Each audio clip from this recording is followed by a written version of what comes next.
Good evening, everyone. Welcome to another BRAP. It is Wednesday, September 11th, and wow, this is at least here in the U.S., Falky. This is a day that many of us here in the U.S. remember. 9/11 happened 23 years ago, and I can't believe that it happened 23 years ago. I still remember to this date what I was doing when I received a phone call from my uncle who said they just crashed a plane in the World Trade Center, or a plane just crashed in the World Trade Center. And I was thinking like it was like a small, maybe like a small like Cessna type plane or a small Learjet. I wasn't expecting a commercial airline to be flown into one of the Twin Towers. It actually ended up being both the Twin Towers. And I live outside Washington, D.C., so, you know, the Pentagon was hit as well. So I remember driving by the Pentagon days after and seeing where the plane had hit. So yeah, just a day to remember. And, you know, my thoughts, prayers go out to those who lost family members on 9/11. So, but also want to take the time to thank everyone here in the live chat for joining us. Really appreciate the support as always. Do me a quick favor if you haven't done so already.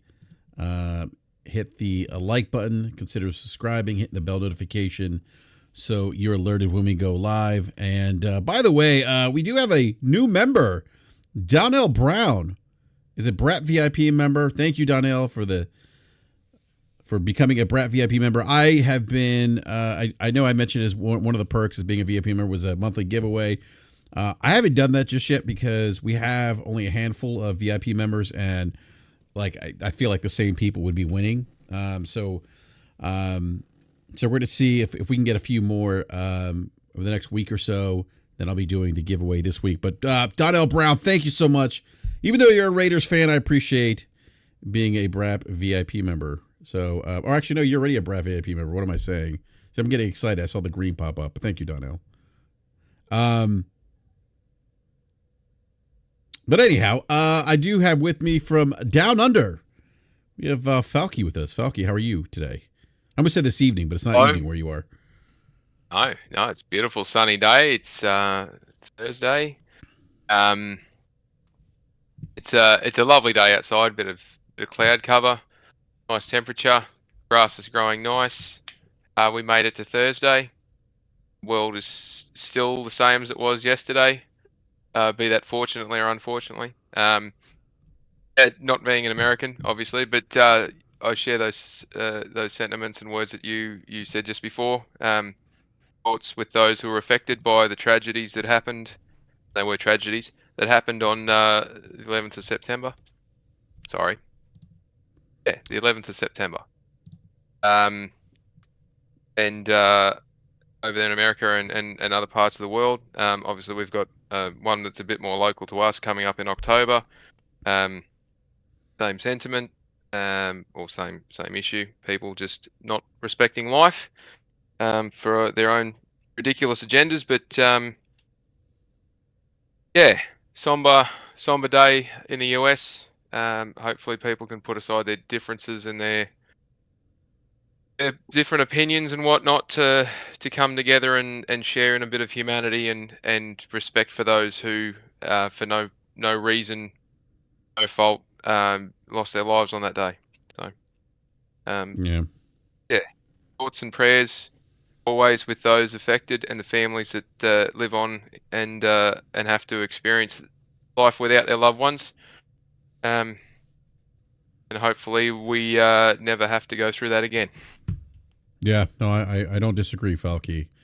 Hopefully that's something that, as you said, we don't have to experience again. Very tragic. So, well, Falky, kind of a slow news week, I think. Hey, nothing to talk about, really. We might as well just call it quits and go and have a beer.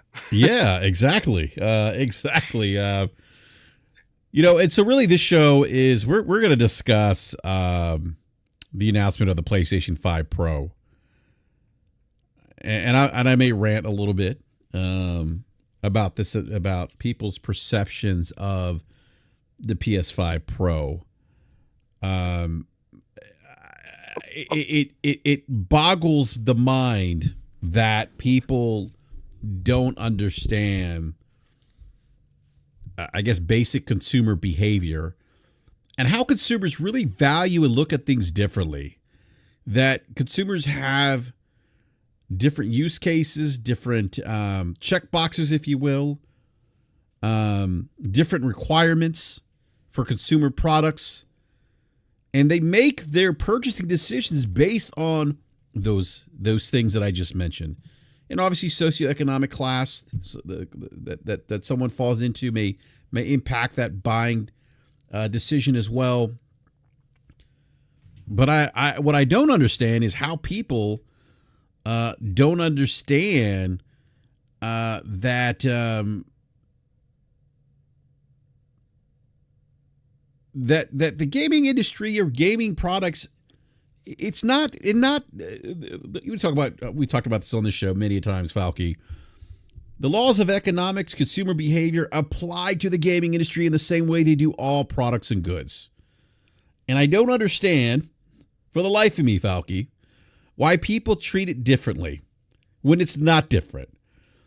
People make the same purchasing decisions as they do with other products, but somehow when it comes to gaming, it's like, oh, no, we can't do that. You know? So we'll get into that in a little bit, Falky. But PlayStation did announce the PS5 Pro. It was on Tuesday, yesterday, as a matter of fact. I'm getting my dates all messed up now because I'm tired. I just came back from a ball game.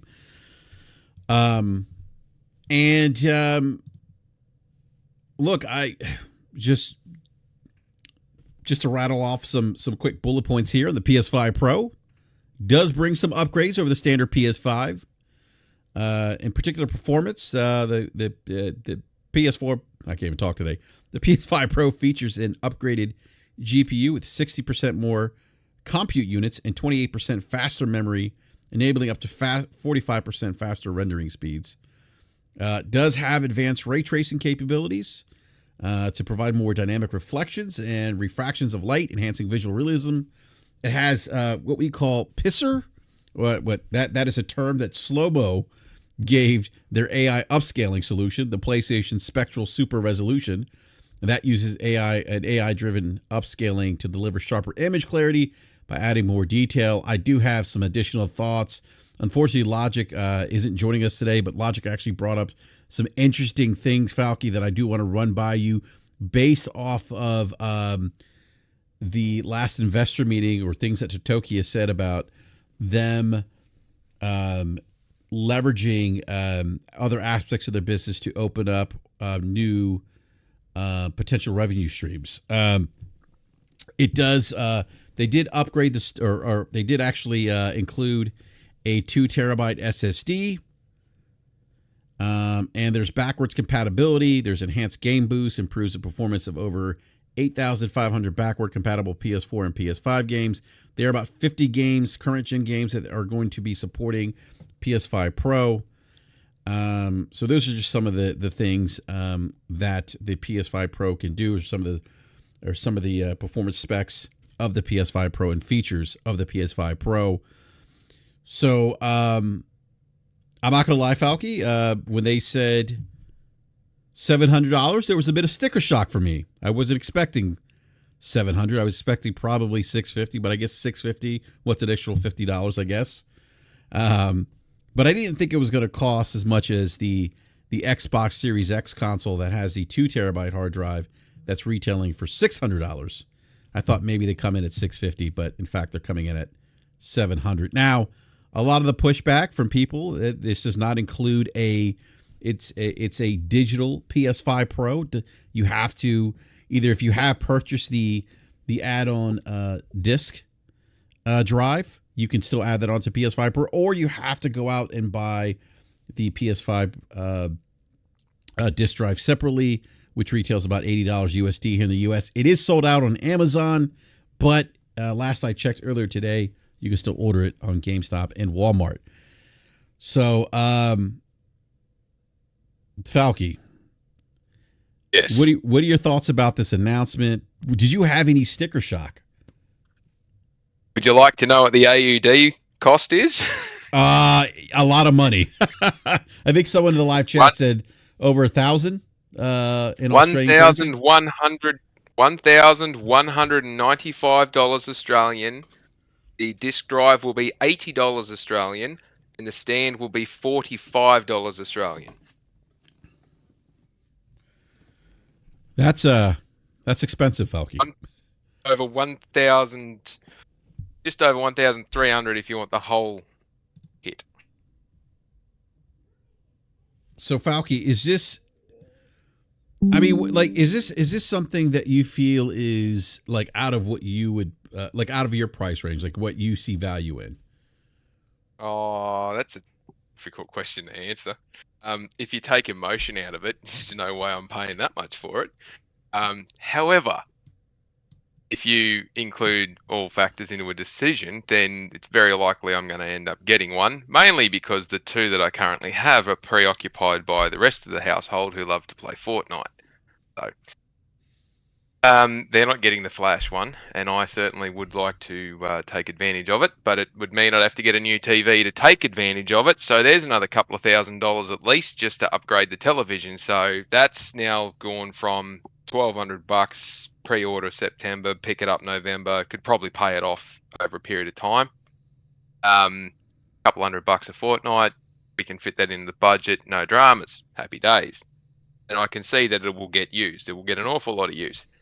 But having to get a new TV to go with it, and one that would take advantage of it, that's at least a $2,500 investment.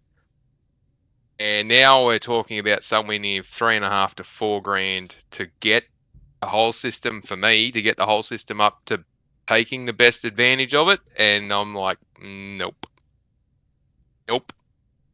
no need for that kind of outlay, because that's an awful lot of money for us.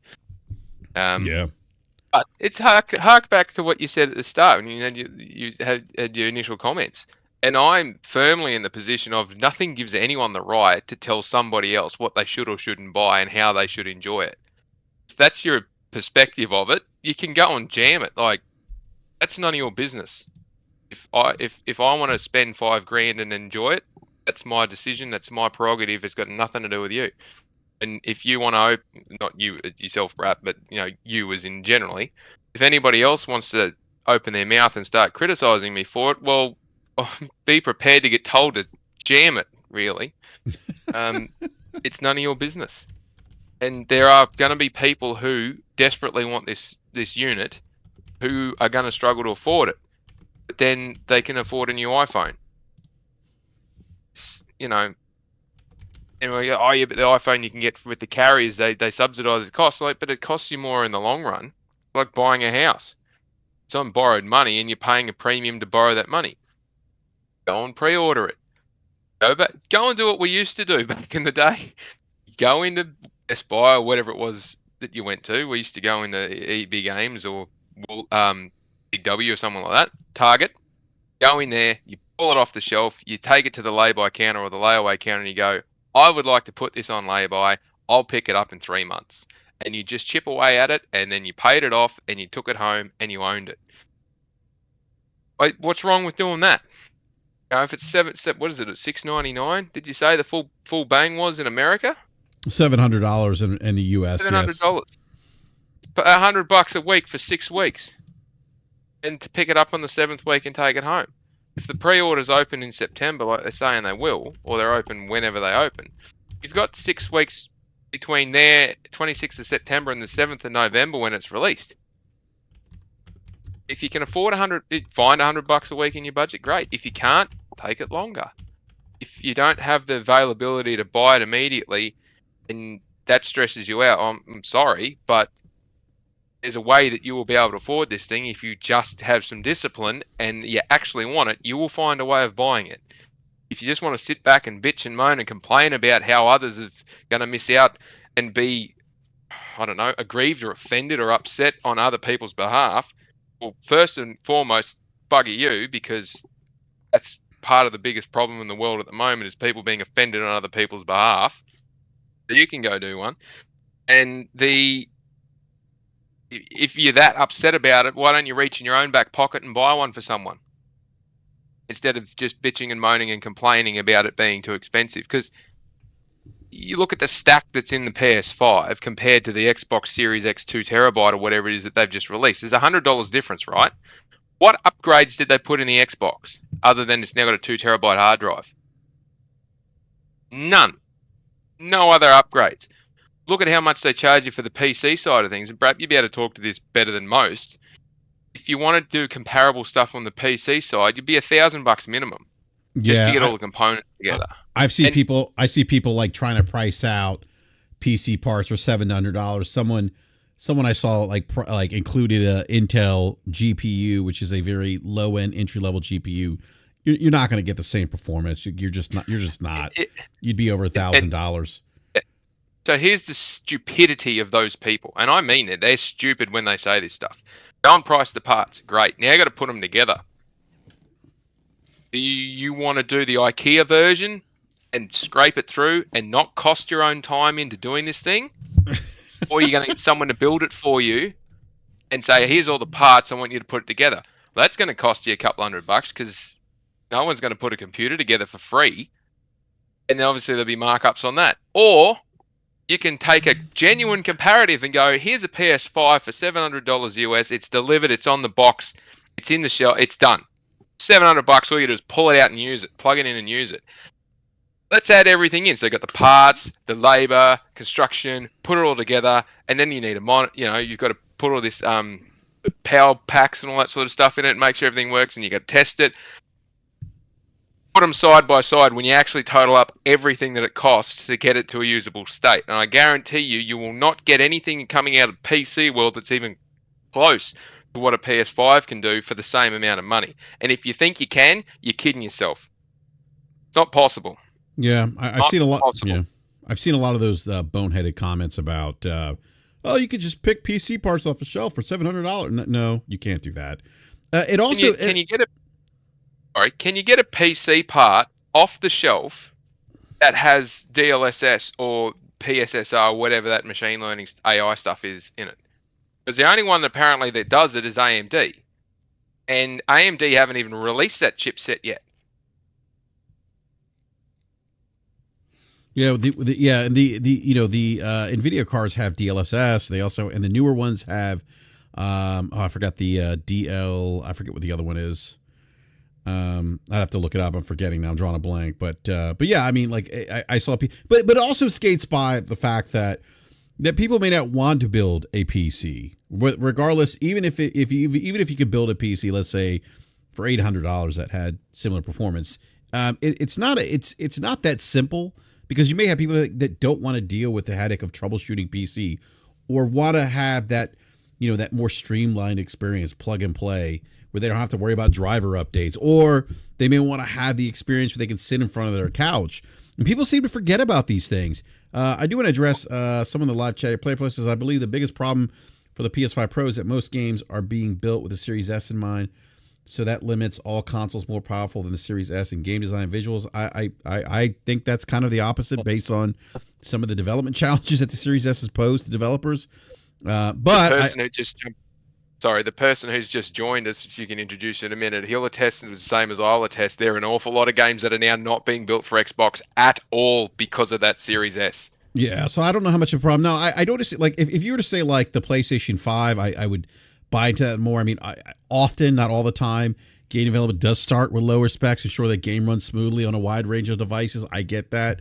But that also can be impacted by the tools and engines, the choice of game engine that the developer uses, like Unreal Engine 5 as an example. That's going to influence the hardware requirements. So because some engines are more demanding than others. So I don't entirely agree with that statement, player. I understand what you're saying, but again, the even if a game is designed, let's say for the PS5 in mind, and this is going to be the case with Sony first party games, they're not going to design games specifically for the PS5 Pro. So you take a first party game that's going to be made for the PS5 what Sony's going to do is that they're going to, get it running. Let's say on the the weaker system of the PS5 per se, and once that game runs well, the developer, the first party developer, can add different enhancements for the higher end PS5 Pro. That could be better graphics, more complex physics, more ray tracing, things like that. It's additional features that the PS5 Pros. Those things can be added in. So I don't totally agree with that comment there, player. And I do want to introduce. He's not even here yet. Hold on a sec here. I got to get him in. We got. I got to introduce Detective Seeds. Seeds. Hey, what's up, man? What's going on? Jump in for a few. Yeah. Seeds. Oh man, nice week. Huh? Yeah, it's been an interesting week. I want to get to you in just a second, Seeds, but I also want to introduce Nate. Nate, I don't know if you can hear us. Yeah, I can hear you. And Nate, I actually I know I said I was going to go to Seeds, but I want to go to you real quick. I mean, like, I laugh when I see the PC part things. You could build a comparable PC for somebody actually listed a Intel GPU, and I'm like, no, we're not doing this. Oh man, you don't want that XESS? No, I don't want that. No, man, it's been a riot on Twitter, man. A lot of people in their feelings over this for no reason. Like I told people, man, I got plenty of people on my list who are like, I'm cool, I just want my PS5. And I'm like, cool. Like, I'm not going to sweat you. It's an option. You don't have to get it. The same way you don't got to get an AMG Mercedes if you don't want one either. Like, if it's not for you, it's not for you. But it's for somebody. Nib got one. I ain't got one. But, Well, so, I got to say, I like that you and Priscilla picked up the PlayStation disk drive. I saw that. She said, "Not one but two cakes we eating." Exactly. Well, that's the thing. I mean, that's the thing that people don't understand. Like, and I think Seeds, I think you were discussing this on Twitter today too. Like, consumers are going to do what consumers do. The market's going to react the way the market is going to react to this product, right? Yeah. So, I mean, the market's going to dictate whether the price is too high or not. Not Twitter, not your favorite YouTuber, not no. The market's going to do it. They're either going to respond and go out and purchase it and say, "Hey, we're good with this price point because we want it," or we don't. And I put out information, and some information pans out, some doesn't. Most of my information that I put out was spot on. I think I was one of the only ones that said it was going to be $700. I got a ton of shit for saying that, and then it comes out at $700.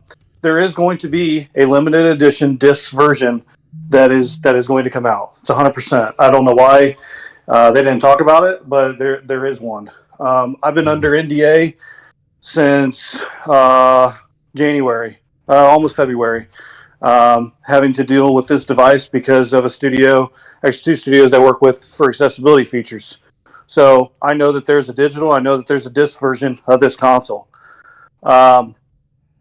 When I think a lot of people have to understand that the price point of this device and going forward is it is a luxury item. Like video games in general, this mid-gen refresh is designed for people who already have a PlayStation 5 and they want to upgrade to get some extra power and they want to get a little bit better version of what they already have. That's what it's designed for.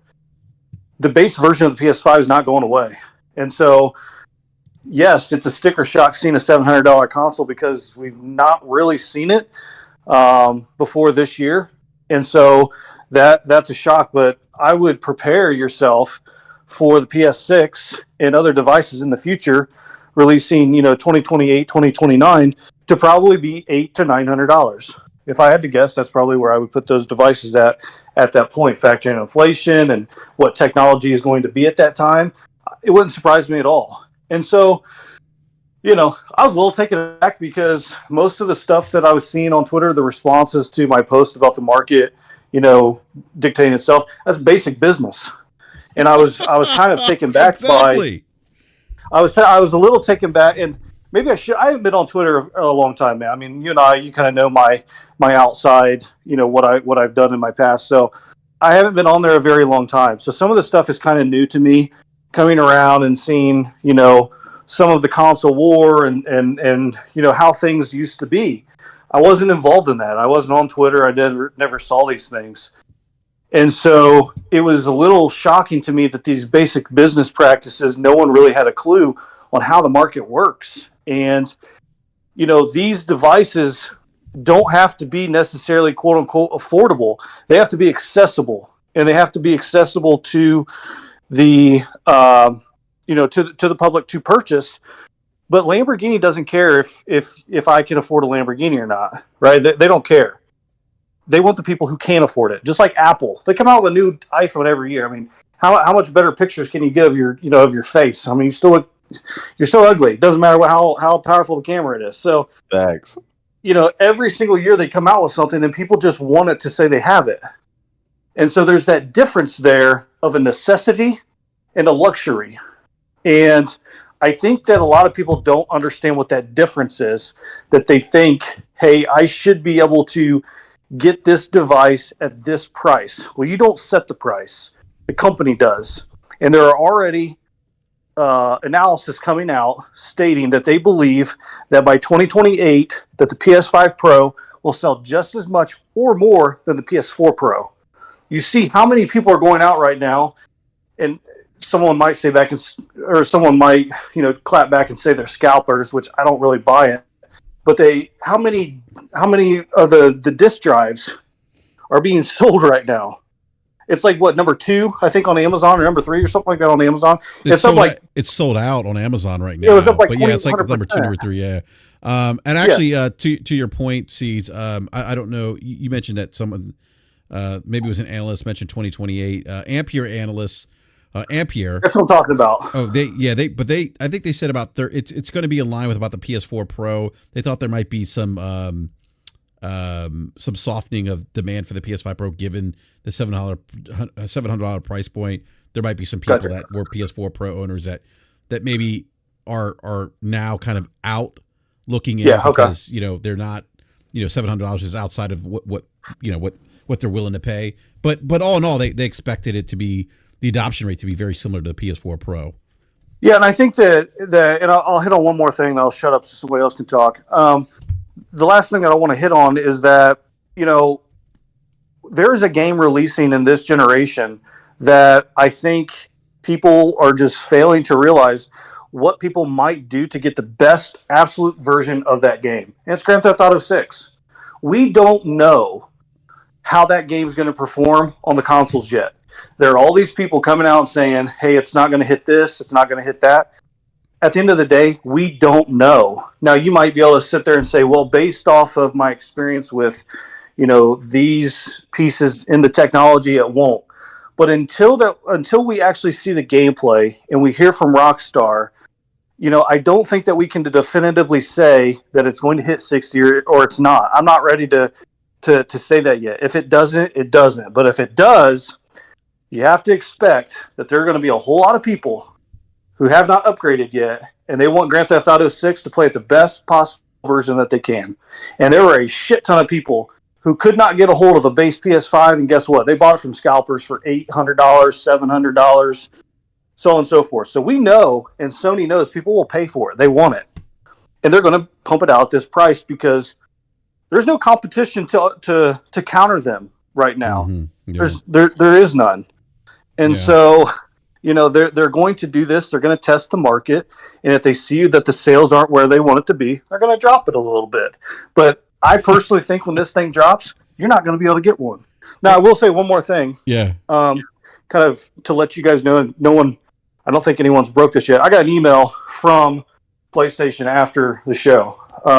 Copies of the PS5 Pro are going to be sent out second to third week of October. Mm-hmm. So I am getting one, but that's when they're going to be sent out to be able to review them. Okay. And so it gives us enough time to be able to look at the games. And then after, if you move on in this segment later, I can tell you how it's going to work with the 50 games that are going to be upgraded. I can kind of tell you how that's going to work because I was filled in on that as well. Once we get to that point in the discussion. So. Oh yeah, no, that's awesome. I do want to welcome Game Logic with us. Logic, how are you this evening, sir? Yeah, I'm okay. I'm not sure if you guys can hear me. I'm on a different mixer, so let me know if it's too quiet or too loud. Yeah, you sound a little bit lower, quieter than you normally do. Sounds calmer. Yeah. How about Yeah, now? calmer. Yeah. Yeah, you sound that sounds a calmer. little bit better. How about now? I still hear you low on my end. I don't know about the rest of the panel. It What sounded about- a little bit better to me, but yeah. What about now? Hey, turn your mic up. I can't hear you. A little Dave it is. Chappelle. How does it Yeah, sound you're now? good. Oh, that's Okay, good. That's all right. perfect now. That's good. Yeah. Yeah. So, Logic, you know what's interesting? Seed just said something that you and I were discussing today about kind of the reaction of the price point, right? And it kind of goes back to my tweet that got over like 100,000 views, and I have some interesting responses from that tweet. But one of the things you mentioned that we discussed is like, look, if this thing comes in too expensive, as C's just said, Sony will just reevaluate, and okay, we're just going to drop the price, or worst case scenario, they may discontinue it. But I don't see that happening. But yeah, I mean, like. That's the thing, like people, I think, are missing, like that. Yeah, even if it does come in too high, the market's, as Seed said earlier, and I think Falky said earlier. No, T-Rock, I'm not drunk tweeting.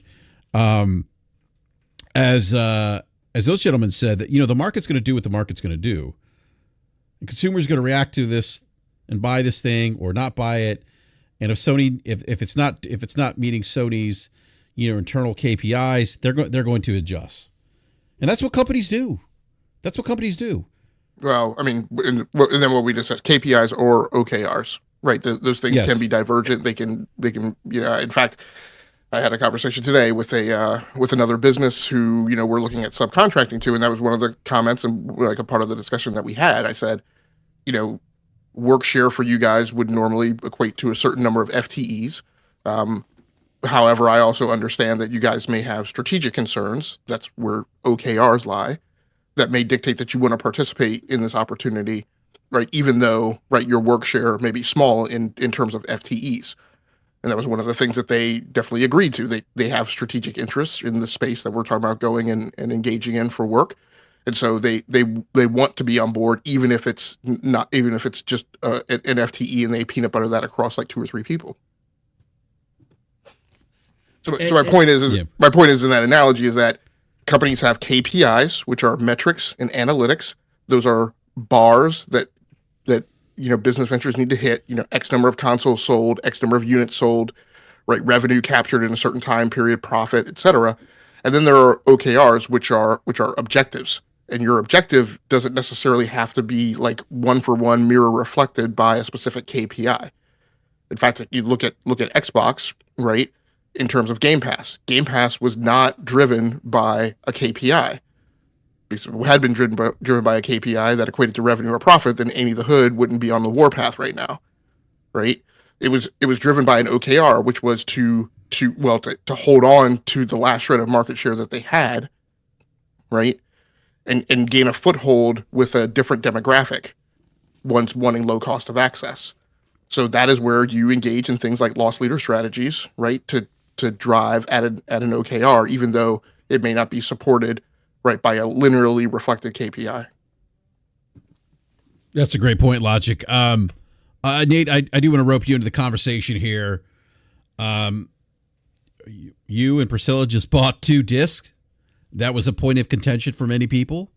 And I get it. And I said this. I had people tell me, and I said, look, I'll just read my tweet here real quick, just for additional context here. I sent out this tweet. This is really simple. If you believe the cost of the PS5 Pro is too expensive, it means that you're not the target consumer and it's not for you. And I said, just like the 4080, 49 GPUs are not for me. No shade to Nate or Priscilla. Those aren't. I don't need a 4080, 4090. No shade to Slow-Mo, who flips GPUs like pancakes. I mean, I don't see value in that. And that's okay. And that's okay if you do. You know, and so people were like, and I said, look, a segment of consumers exist that want enthusiast luxury items, and people like flip their lid, like, well, what are you talking about? Like one guy was like, oh, this is for me, but I'm not buying it because, you know, I have, you know, a large physical library, and it doesn't, and Sony's asking for the other thing, forcing me. Sony's forcing me to buy a disc drive. No, Sony's not forcing you. You have the option to either buy or don't buy. You're not being forced to make a purchase. They can't force you to do that. You have a choice. You either do or you don't. And it's like saying Twitter forces people to be stupid. yeah. I see your point. I think people don't understand. Like, if I wanted to be told what to do with my money, I'd get married again. Oh, there you go. See, it is what it is. Like, if I wanted people to tell me, hey, that's a stupid purchase, I'd get married again. You know, no offense to whichever way you go. Then at least you get laid. Then at least you get laid when they tell you that. That's right. You know, but it's that old adage, like, don't, you know, you didn't make my money, don't tell me what to do with my money. And it's the same thing. Like, if someone wants to go out and they want to buy, you know, the most high price PC, dude, that's awesome, because you get to enjoy that. And yes, I'm getting a PS5 Pro given to me by PlayStation, but I'm also going to buy one. And the reason I'm going to buy one is because I want two, because I have two boys, and so they're going to be able to share in that as well. And I also feel, you know, what I typically do is, if I'm giving something for free from PlayStation or any company, I purchase something. And I either give it away to my community or whatever, just because I have skin in the game as well. Yeah. And, you know, I just think that I was truly amazed, bro. Like, I keep saying it, and Falcon and I, we were DMing the other day, kind of before this came out. I was just so shocked at the lack of knowledge of how these markets work. Like, yes, that sticker price is kind of a shock at first, but you also shouldn't be surprised when you understand the mid-gen refresh and what they are doing. I mean, if you own a PS5, you can go and essentially get the upgrade for $350. You know, now not in Australia. Like, you basically got to bring in crocodile skin and a great white shark to be able to get a discount on that shit there. But, you know, it's just, they give you the ability to do that. That's what it's for. Yeah, that's a fucking Outback. Yeah, if you got to go above and beyond to get a discount on anything, no one gives shit away for free over here, mate. That's right. Oh my goodness. So I was so taken back by just the lack of the knowledge of how markets like work, and because it's basic business, and it just shows like some of these things should probably be taught in school. You know, how to balance checkbook, how to account for some of these things. These companies are in the business to make money. If they don't make money, they do layoffs. And then I still had checks, so therefore I thought I still had money in my account. Yeah, well, you know, some people think that. You know, cashing checks, snapping necks. Oh my like god!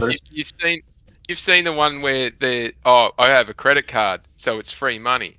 Why do I have to pay it back? Nope. Credit card paid for it. Like, that is a common theme amongst younger people, and the ones that have the hide to then tell us that know how the world works.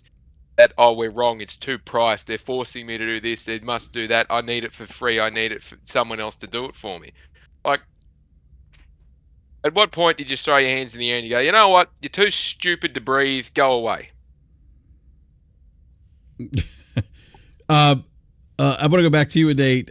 So again, I was, you know, and I bring up you and Priscilla here. You guys brought the disc. The individual that responded to me, who said, hey, I have a big, you know, physical library.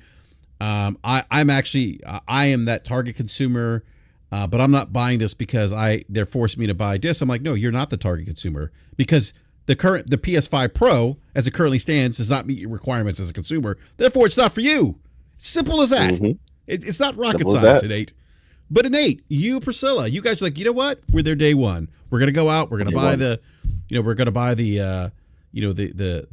disc drive, the add-on. Look, me personally, I think someone in the live chat said BRAP, Bender Strings, I think said BRAP, you have to admit, like, not including the stand is petty or something. Yeah, like, I don't like the fact that you have to pay extra for the stand. I don't like the fact that if I get a PS5 Pro and I want a disc, I have to, you know, pay additional $80. But I'm not kicking and screaming. I have a choice to make. I either buy it or I don't buy it. And I just move on with my life, and that's it.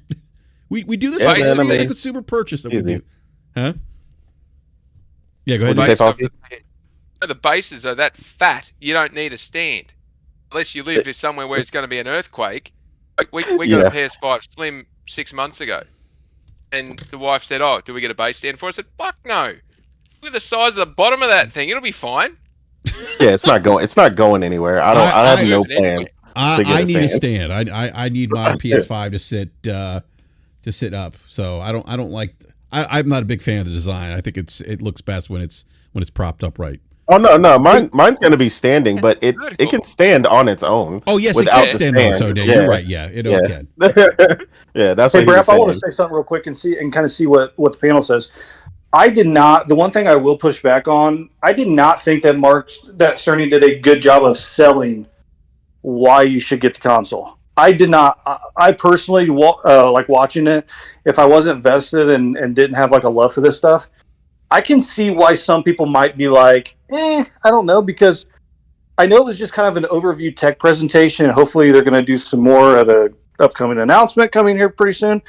But I can kind of see why some people reacted the way they did, because I didn't think he did a very good job selling it. And I wanted to see what you guys thought. I agree, but Bernie's not the salesman. And that's what I have to say.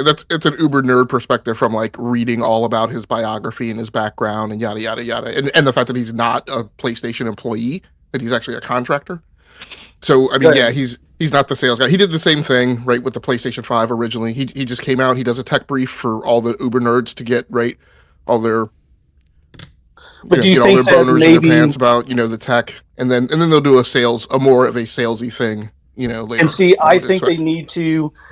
In the future, I mean, obviously with a haircut like that and the way the guy dresses, like, yeah, he's probably not going to be able to sell shit to you, but I think they need to combine that and not be afraid to do a longer presentation where he covers the specs, and then you do have that sales guy that appears right there alongside of him directly after to explain and go through why you should be excited to buy this product, because they had a lot of momentum in that stream.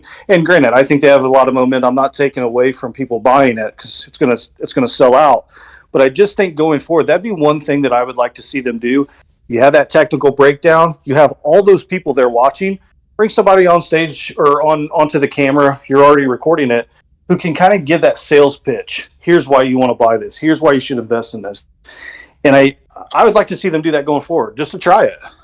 Yeah, I'm not going to hard disagree with you. What I will say is, as one of those uber tech nerd guys, like I like for sure. I mentioned this too with the X. Like I have friends who are Xbox fans, and when the Series X was coming out, they were, one of our co-hosts on E2KG was kind of like, I hate it when they do that and they do this, and I'm like, dude, like the hardware guys literally get one opportunity every 7 years. Right, to take the stage and have the spotlight, and then after that they put their box out, and then it's nothing but the software guys for 6 years. Like let these guys have their moments in the sun. Now, granted, Cerny gets 2 opportunities a generation, right? But I mean, I understand that. I don't mind. I wouldn't mind if like he did his thing, and then that ended, and then they brought like the sales pitch on right afterwards as like a separate episode or whatever. I'd be fine with that. But again, that's just me. I'm the guy who actually likes to listen to the developers, during the showcases. Like I don't like to see Trailer Palooza or the showcase. I actually like the developers coming out and explaining their game to me, like the Ubisoft format. But again, and I think that's fair, because like you have that more technical background where I work in sales. My job is to get people to buy shit and to schmooze them. And I just think that, when you have that many people there, I love that he comes out in his technical, prowess, that he's able to explain things and what he's able to do in the industry to help developers and listen to developers, really, where he goes, how can we help you make games better? And I appreciate that. I just think that you could do both at the same time, to where each side, you got your technical guys that really get something out of it, and then you get your consumer base who's looking to be sold on the product is also there watching, and just kind of kill 2 birds with 1 stone. I think would have been a really good approach. Yeah, let me ask. You mentioned like kind of like the selling of or a better sales presentation, right? I will say this, like I don't remember. like I felt like like it was cool. They showed like some of the like side by side comparisons of some of the games running on PlayStation 5 versus PlayStation 5 Pro. I thought that was cool. That they have like what is it, 50 games that are going to support. Could be a little more, but yes, a little bit more, yeah. And so, and I forget how many backwards compatible titles will be supported as well. But I thought that was cool. It was it was kind of a variety, a mix of Sony first party. And then some third-party stuff, like Hogwarts Legacy was one of the games they showed off. Was it the new Assassin's Creed also one they showed? I don't remember. I feel like I may have saw. I can't remember if they showed it, but I know they will show it because they did announce that it will have enhancements day one. So yeah, okay. It was in there. It was in one of the trailers. And Brad, if you want, I can kind of explain how that's going to work real quick. Yeah, go ahead. So basically, when you get your PS5 Pro and you fire it up and you log into your profile, the games that you already have downloaded, it will automatically start the update to those games on your profile as soon as you get logged in and set up. So it's going to be like an auto update. It will also supposed to show you on the store or somewhere within the game when you click on it, which ones are eligible for the PS5 Pro benefits if you have the Pro. And so I don't believe there's going to be any type of sticker or any type of change if you have the base. It's only going to be if you have the Pro. So the games that you currently have, when you log in and you go into your profile and you start to download and you start to transfer things over, those games are going to automatically update and give you the PS5 version or the PS5 Pro version when you start to update. So you actually won't be able to go into the games to play them or do anything until those updates are done, because it's going to push through those PS5 Pro enhancements. And that's going to be on any game that has that assigned to it. From my understanding, when it first rolls out, there's going to be like 62 games is the exact number that it's supposed to be. And that's a mixture of first party and whatever you want to call second and third. So basically any games that are eligible to do that, we'll push that through. And so it's going to be basically seamless. You won't have to go in and do anything extra. It's just if you own the game and you download the game, it's going to do it automatically for you, just like when we download a game now. So okay. Seeds, is there anything can you comment on, maybe any feedback you've heard from developers working on games for the PS5 Pro or have had? Yeah, so I do know there are a couple games that frankly should be shown anytime now. And I know that somebody say, well, you're just saying that. No, there's other guys that have reported it. Tom Henderson, he's had hands on. He said 5. I know 3. And from my understanding, the developers that are making it's helping them to be able to do things faster and more efficient is kind of what I've been told. And so one of the guys in particular that I game with that works for a first party studio, that's what when I asked like how is it to work with as a developer, and they said it's faster and more efficient than what we're used to. And so I think that being able to take that technology and leverage it is going to allow some of these development timeframes hopefully to come down a little bit. That seems to be part of the goal is to do that. The other thing is, my kind of world is like giving feedback on accessibility features. I can't tell you like people that reach out to me that have accessibility issues that ask some questions and things like that. Like I have my own with tinnitus and stuff like that. And so they're able to do some other stuff within these systems with accessibility. I don't think they've released that yet, so I'm going to hold off on saying anything on that. But there's some other accessibility features that are coming down the line later for people that need other assistance and other peripherals and things like that. So there's a whole host of other aspects that go into it that's not just like the visual side and the ray tracing side. There are other things that people can benefit from it who you may not think of, when it comes to the accessibility side, which is kind of how I got involved with, getting, more information from Sony, is because of that. And the other thing I would hit on, like, guys that put out information like myself and others, you're not going to be 100% right on on the information you put out. And you have information that's coming from different people who are getting it from, third party and first hand and second hand and third hand. And so I think that people have to understand, like Sony, there are only really a handful of people that know when they're going to launch that video and when they're going to launch this, because it's pre-recorded. It's much harder to predict than live events. Not one person that is a quote-unquote leaker got the overall price of the PS5 Pro correct, or the release date. There wasn't one leaker that got it right. And so I thought that was telling when guys who are pretty credible that put out a lot of information that have been correct, nobody got it right. Everybody was wrong.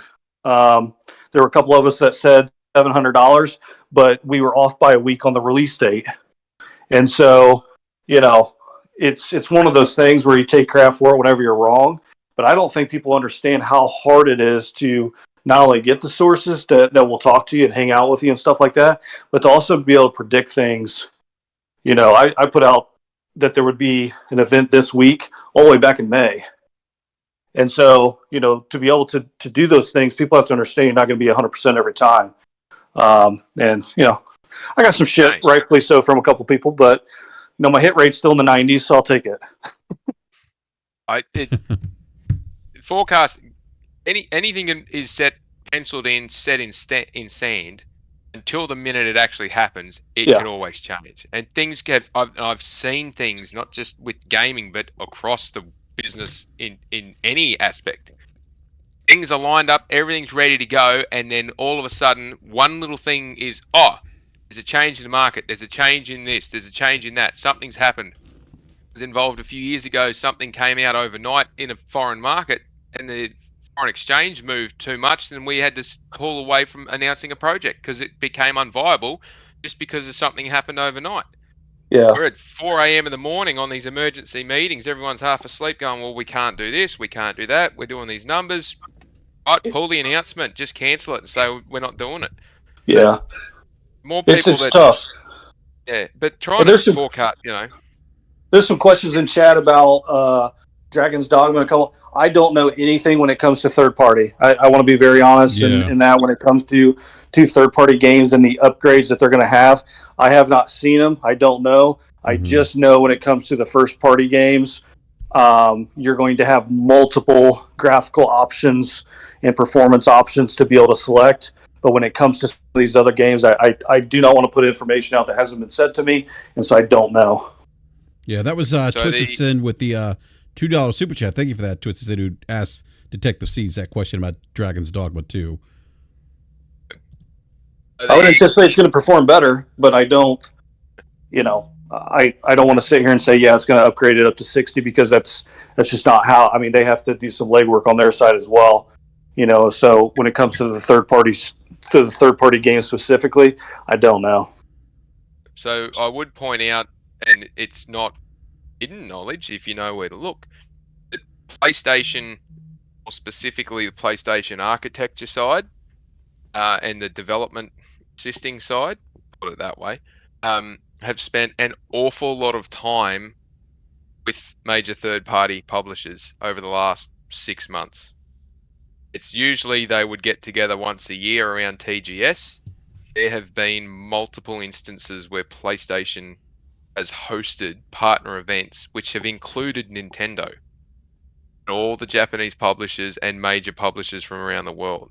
So, and again, the conventions, it's not a secret amongst developers. If you go to the conventions and you just walk around and quietly listen, or go and park in a corner somewhere and quietly listen, you'll hear the developers talking about stuff. And it's been a known thing that third parties are going to have to put in some effort, but they're the ones that have been asking for this stuff. So they've been, Sony said, we've listened to what the players do in their habits, but we've also spoken to the developers and the studios and what they want. This was mentioned just before. This is what they want, so they've been in the know because they're the subject matter experts in trying to get this stuff developed. So yeah, the box isn't just the magic sauce. The developers have to do things on their side as well, to be able to help get it to that extra level of performance. And so while it does have technology to be able to help, it's kind of a relationship, a marriage. Like you have to work on both sides in order to get it to the best that it's going to be able to be. So when it comes to third party, we'll have to see. I'd like to see. I mean, obviously, we saw some visuals of Hogwarts. That game obviously looked good and played well upon its release initially. And so, but I do think it's fair to ask about Dragon's Dogma and some others that released it, in the 30s and didn't really have stable frames of what it's going to be. So I'm interested as well. Yeah, I want to go to you, Falky, because again, I had some sticker shock with the price. There's been some conversation around the price point at $700. Some people are saying that that this is a byproduct of maybe Sony not having a real competitor in the market that they sit in. It's bullshit again. And some and Logic. I don't know if we talked about this today, but I also wonder if it's also really a byproduct of. I think with the competition thing, it's hey, Sony's could be a little bit more aggressive in protecting their profit margins. I feel like this is something you and I discussed, Logic. I could be wrong. Maybe I had this conversation with someone else.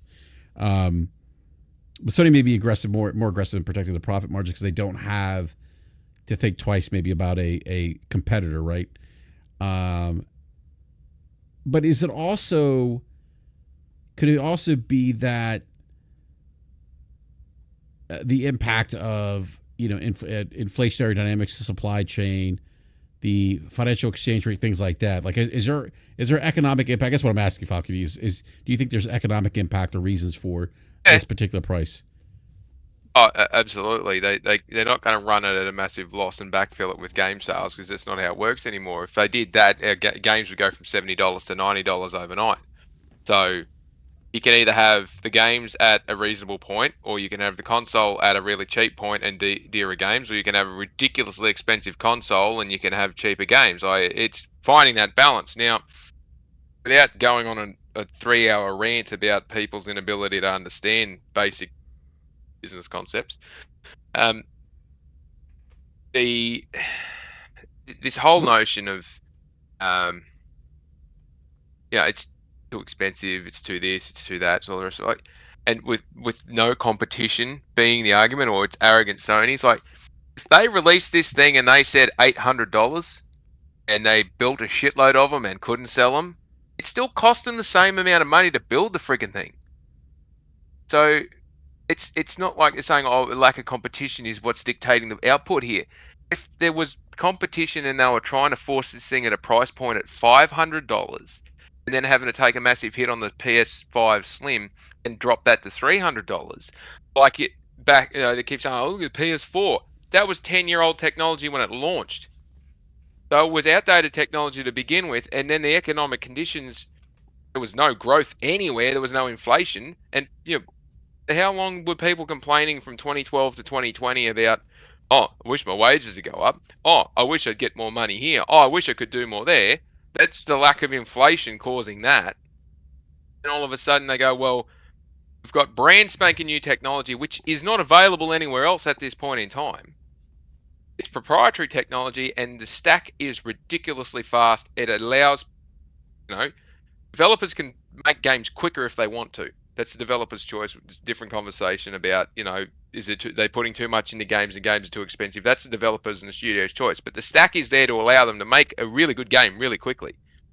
And you can see that with some of the indie games and AA games that are coming out. So they've got a stack that works for the developer, which gets the product being the games, to the consumer faster. And they've now got an access point there that allows for these things to be graphically and performance-wise much, much better. Is the price point an issue because of competition, or is the price point an issue because gamers are demanding that there's something there that's got the top end in it and it's the latest and greatest? Again, the last console that they keep comparing this stuff to, being the PS4, was 10 years old technology when they launched the friggin' thing in 2013. It's, 20-year-old technology now? And people say, oh yeah, but the price isn't halfway through it, come down to this, come down to that. Look at the economic conditions at the point when they dropped the price down to $300 when the Pro came out. Inflation was nothing.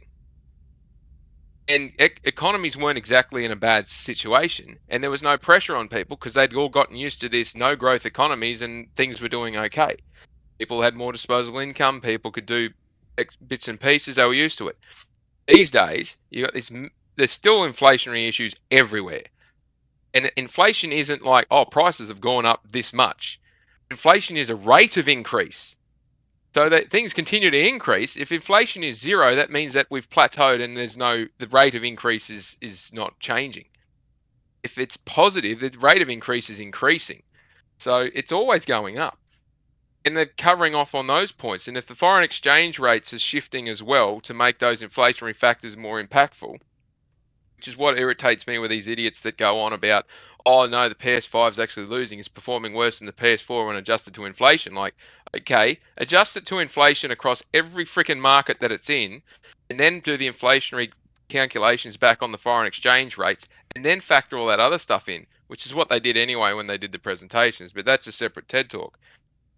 If they want to continue this pathway of it's too friggin' expensive, we don't want to pay it, and keep looking back at the PS4 as the marker, why do you think Xbox has not done anything to the internals other than put a slightly bigger SSD in it and then charged the extra money for it? If they went and tried to do this, they'd have a box that would be over $1,000, and no one's buying the current one at $500. So there's no point for them. If you want to talk about an issue of competition, why has Xbox not responded and done something similar? Or what's Nintendo doing? Nintendo's working with ancient technology again, and they're able to milk the crap out of that to get something enjoyable, because it's what's being delivered is the games and the gaming experience. If you can get a solid gaming experience out of old technology, good for you. You'll make money.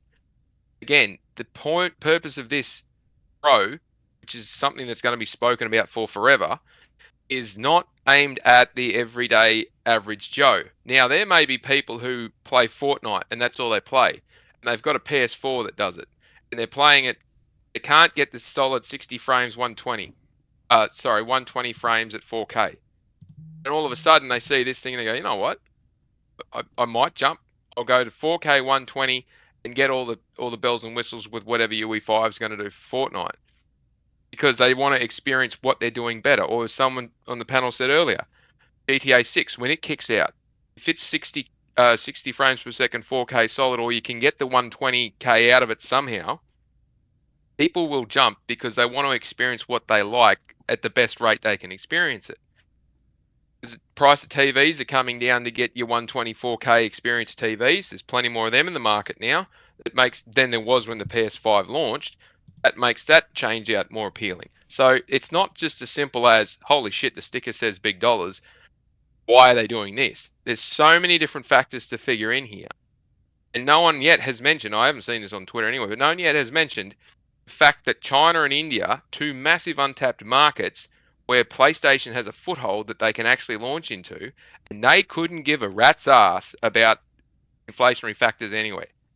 They will pay for that thing through the nose, however the hell they can get their hands on it, so they can have it to play their games. Just look at what's coming down the pipeline in terms of games. That's what matters. The product that they're selling isn't the console. The product is the experience and the game experience. And while there's people that want to play games, they will sell this unit. Yeah, that's a great point, Falky. And I do want to ask. Sorry, give me a sec. I was just reading the live chat. I will just a reminder, everyone in the live chat. Please do not console war. We don't do that here in the live chat. Don't do that. The mods will put you in timeout. You've been warned. And also, please hit that like button. Timeout would be a lenient consequence. Let's remind everyone that I was granted mod status 2 episodes ago, and my tolerance and patience are 0. Yes. And heading to negative. Yes, you will. I told BRAP I wasn't even going to be here tonight. So the fact that I'm here, I am salty AF, and you will be bounced in a split second. Wait, I hope you're not salty because you're here. Little bit, because I have to expose myself like a nerve to some of this foolishness. Oh, okay. No, I hear you, Logic. Logic, I had a question for you, and now it just slipped my mind. Oh crap! It'll probably come back to me at some point. Well, While you're having your brain go ahead, aneurysm, Logic. Yeah. I'll make a comment with kind of some of the things that Falky said. So in general, I am a firm believer, right, in Adam Smith's Wealth of Nations and the capitalist economy, and there is such a thing as the law of supply and demand, and the market actually functions in accordance with the laws of economics, whether you choose to agree with them or not. You can go outside and shake your fist at the sky and insist that it's not blue. The sky will continue to be blue, right, while you're running around burying your head in the sand. What I will say is the interesting market positioning of the PlayStation 5 Pro is that, and I talked about this like with the Game Pass price increases too, right? There are things that can happen with consumer products, consumer electronics, where you cause the consumer to have to think, and that puts you at a less of a sales advantage than you are when something is a no-brainer. And the PlayStation 4 Pro, right, coming in like with the PlayStation, with the base PlayStation 4 dropping, and then the PlayStation 4 Pro coming in at $500, right, was a little bit closer to being a no-brainer than something that you have to think long and hard about. The price positioning of the PlayStation 5 Pro, granted with the graphical advantages that it's offering, is going to cause consumers to have to stop and think. And that will have an impact, right, on its sell-through. I don't know exactly what that impact will be, but there are lots of people who are going to have to stop and think and pause and wonder.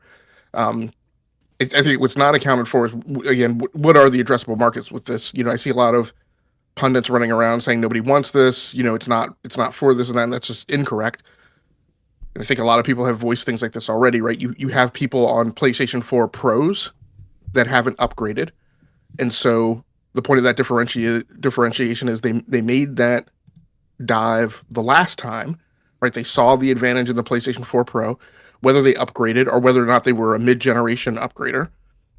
That's another thing that gets skated by very frequently. There are people who upgrade mid-generation, who they look at the consoles that come out at the beginning. They say, there aren't the games there that justify the need to upgrade. My last thing is doing just fine. I'll wait, right? Typically, they have waited for games to come along, but now they're in a position where they can wait for games to come along and the potential of being offered a mid-generation upgrade. And a lot of people will say, just for longevity, a lot of people will buy the best tech that they can buy, that they can reasonably afford, with the hopes that it's going to have the greatest longevity. And when you're looking at making an investment that you're going to be in potentially for 7 years, that makes a difference. When you overlay that on top of the PC problem, a lot of times when consumers ask the question, what I say is, look, when you ask me how much laptop should you buy or what kind of laptop should you buy, I often go to, it's driven by how long you expect to keep it. If you think your upgrade cycle is going to be short, you don't necessarily need to get the best top of the line market thing.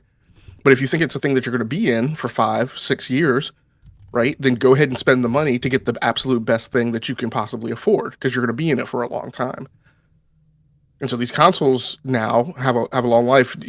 Seeds was talking a little bit earlier about things people don't know. I think, Brad, you and I have talked about, like people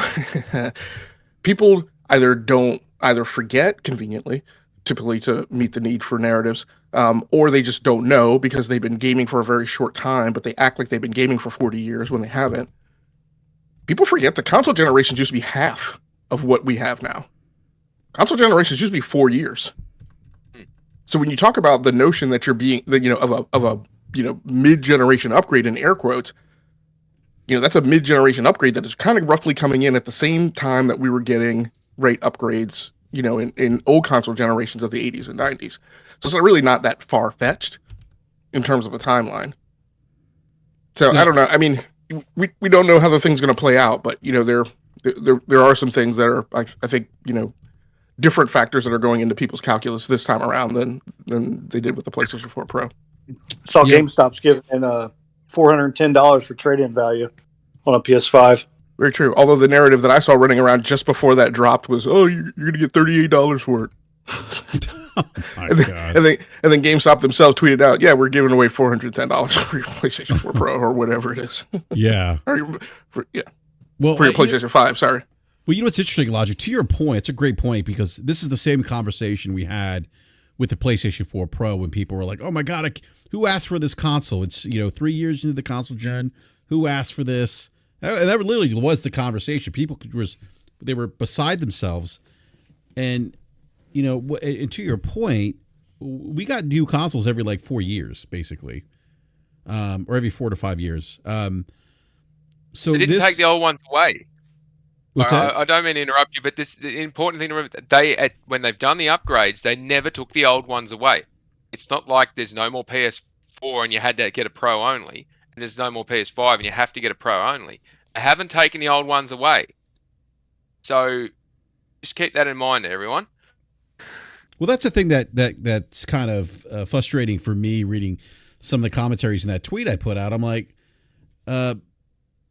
you still have the option of the PlayStation 5. It's the cheaper option. The Pro is not the only option. And you're right. Like when the console generations were like 4 or 5 years, when you upgraded to that new console, you were left. I mean, you were left. That the old console was left. It was done. Except for like the PlayStation 1, which had a pretty long tail. Some games coming to some strong support. Same with PS2. But for the most part, like, those consoles were mostly done with, and it was on to the latest and greatest. Yeah, go ahead, Logic. Yeah, I just want to address something in chat because of course, on the show we hate misinformation, disinformation. So Mad Joe says console sales has already dropped, like we are on the 6th year. So I think I'd have to ask you to tighten that comment up because, again, we have tangible, objective evidence, factual data that says that the PlayStation 5 Pro is selling ahead of the PlayStation 4 curve. So I don't at least as far as the PlayStation consoles are concerned, I don't know. I don't understand how you're asserting that their sales are similar to the 6th year. So if you want to clarify that, I would assume maybe that you're talking about the Xbox console. Yeah, why? Yeah, go ahead. It's only been out for 4 years. How the fuck do they work that out? Well, I know the U.S. In the U.S., Circana put out some numbers that it was PS5. The PS5 was selling at a clip 9% higher than the PS4 at this particular point in its life cycle. It is slightly behind in Europe, but I mean the PS5 is still selling very well. So just again, because we try and be very hyper specific about factual statements. So Mad Joe, you made what seems to me grammatically to be a statement. Console sales has already dropped, which is grammatically incorrect. I'll assume that that's a typo. Has already dropped, like we are on the 6th year. What you're purporting is the proof, in air quotes, of that statement is a sentence that begins with the words analyst and predicts, which are both things that lend themselves to that statement being a projection, which is a hypothetical, not actual facts. And you're talking about future years, not now. So the two things are just incongruent. So we'll just go ahead, BRAP. Yeah, I really hope people can understand the difference between a prediction and something actually happening. I really hope that's the case. Maybe not, but Logic, I did remember what I was going to ask you. One of the features of the PlayStation 5 Pro. Give me just a second. Set. I know you're setting me up. Go ahead. Before you set him up, I got to jump out. Sorry. Oh no, Falky, no worries. Thank you, hey Falky. Thank you for joining us. I really appreciate it.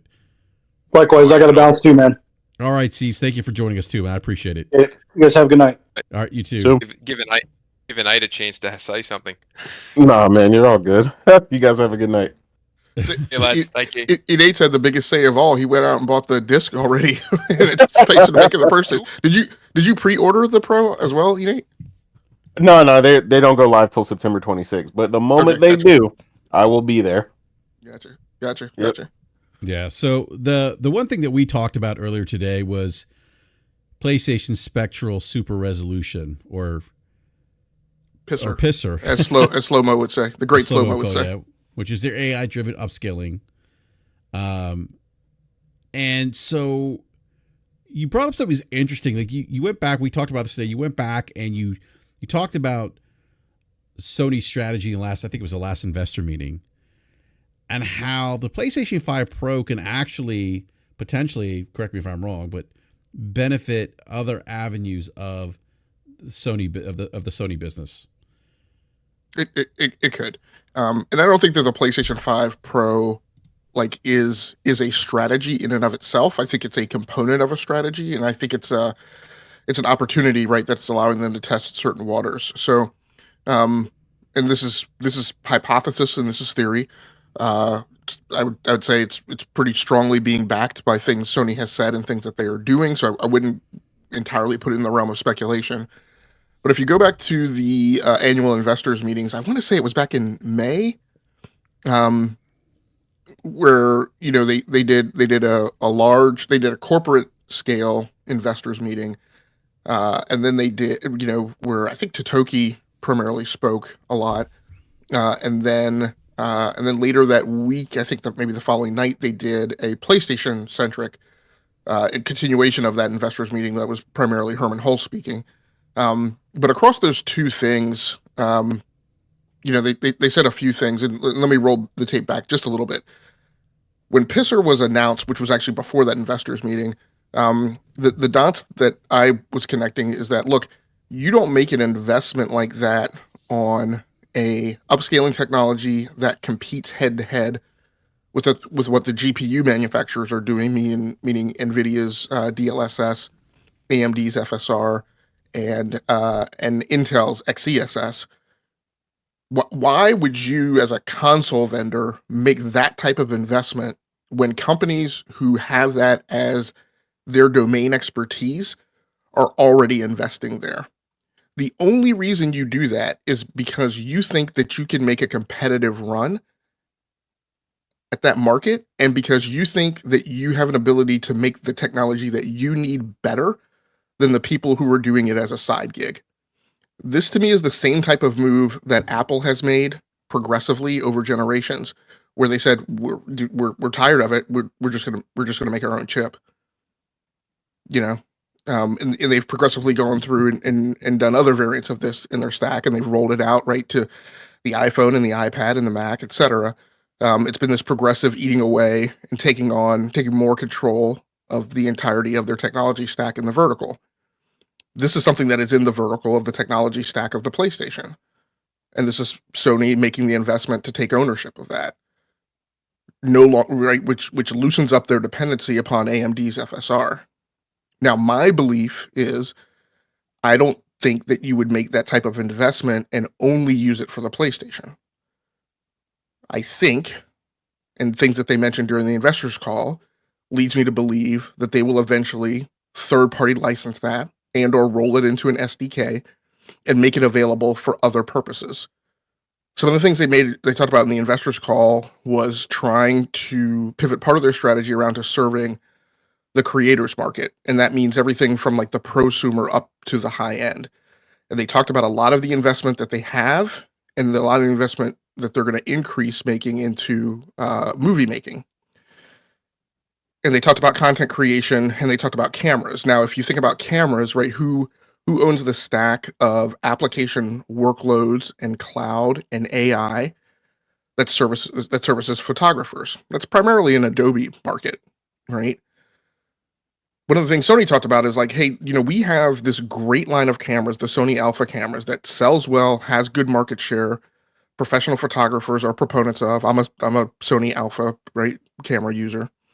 And they talked about, hey, what would the workload, what would your workflow look like if you could go straight from the camera, right, to a pre-processed, partially finished product in your application workload, right, through the cloud, right, and it's no longer taking the memory card out of the camera and manually moving it over physically right across an air gap, right? To what would happen if you could do some of the things that you do that workflow through to get it to Adobe? What would happen if you could do part of that on the camera already, right? If you put a chip on the camera that included, what will be codified today as AI, I have arguments with that, but if you increase the compute power that's on the camera so it could do some of that pre-processing, get that photo through the cloud to some place where you could interact with it, and then your remaining workflow that you have to execute is actually less, right?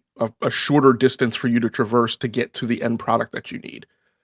What happens if you map that to movie making, right? And so one of the technologies that could help with that would be the utilization of PSSR, maybe in the cloud, maybe on an NPU chip on a camera, There's lots of different places that could go. What I think, and what I mentioned during that investor call and in the days thereafter, is I think that there's a larger market intention for Pisser. I think one of the things that you're going to see is, again, them licensing that out and enabling other places for it to be used, even in the gaming space. In one of the scenarios, and again, this is hypothesis, a little bit maybe more in the speculation end of the spectrum, but Intel is struggling to sell ARC GPUs, even though ARC GPUs are cheap. They're still not achieving the point of even anchoring like the lower end of the market and causing AMD to have to kind of shake out of its slumber and pay attention. What would happen if Pisser is really successful at upscaling? And what would happen if Intel licensed that instead of making the investment, continuing to make the investment in XeSS, which game developers really aren't really paying that much attention to right now? Mm-hmm. But what happens if that becomes a way to make to help make games that even have brand recognition along with them, right? When you deploy them, that it was made with PlayStation technology. I think that could potentially be powerful. So again, my theory is that there's a coming marketing effort that's going to be oriented around going after NVIDIA space where they're helping creators, definitely Adobe space where they're helping creators, movie making, image processing. Remember, Sony also makes the lenses that like 99% of smartphones use. So, I think there are plays that they're planning on making with Pisser that have potential reach beyond the console, and then again, when you talk about the PlayStation 5 Pro and the price that it's at, so you start to think that maybe there's an intention to start recouping some of that R&D, right? So that those further places that they're thinking about deploying that technology start to look like more profit, right, from a financial profile perspective. Mm-hmm. What's interesting? Logic, like I think this conversation came up. Well, I'm not saying it came up for that, but one of the things that I think I asked you, we were having this conversation, was that it was interesting. Like it was just, for me, it was interesting that they put resources into developing Pisser when they already had that relationship with AMD, and the potential to incorporate FSR. So, I think to your point, this theory of go ahead. So let's just talk a little bit about that math, since you struck on it, right? So what that math has to look like, right? If you are, and again, this is the simple, basic, like build or buy decision making, right? That mid-chain suppliers make.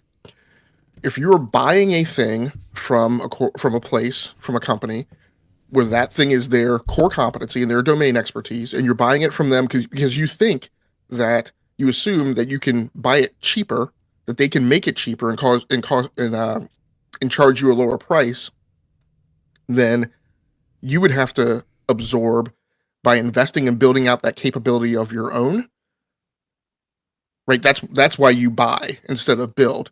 If you're going to make the investment in building, there has to be a get. There has to be a return to pay that money back. And typically that normally has to mean that either you're going to sell more of a thing, right, for the place you're going to deploy it. I don't necessarily know that Sony would be banking on selling more consoles now.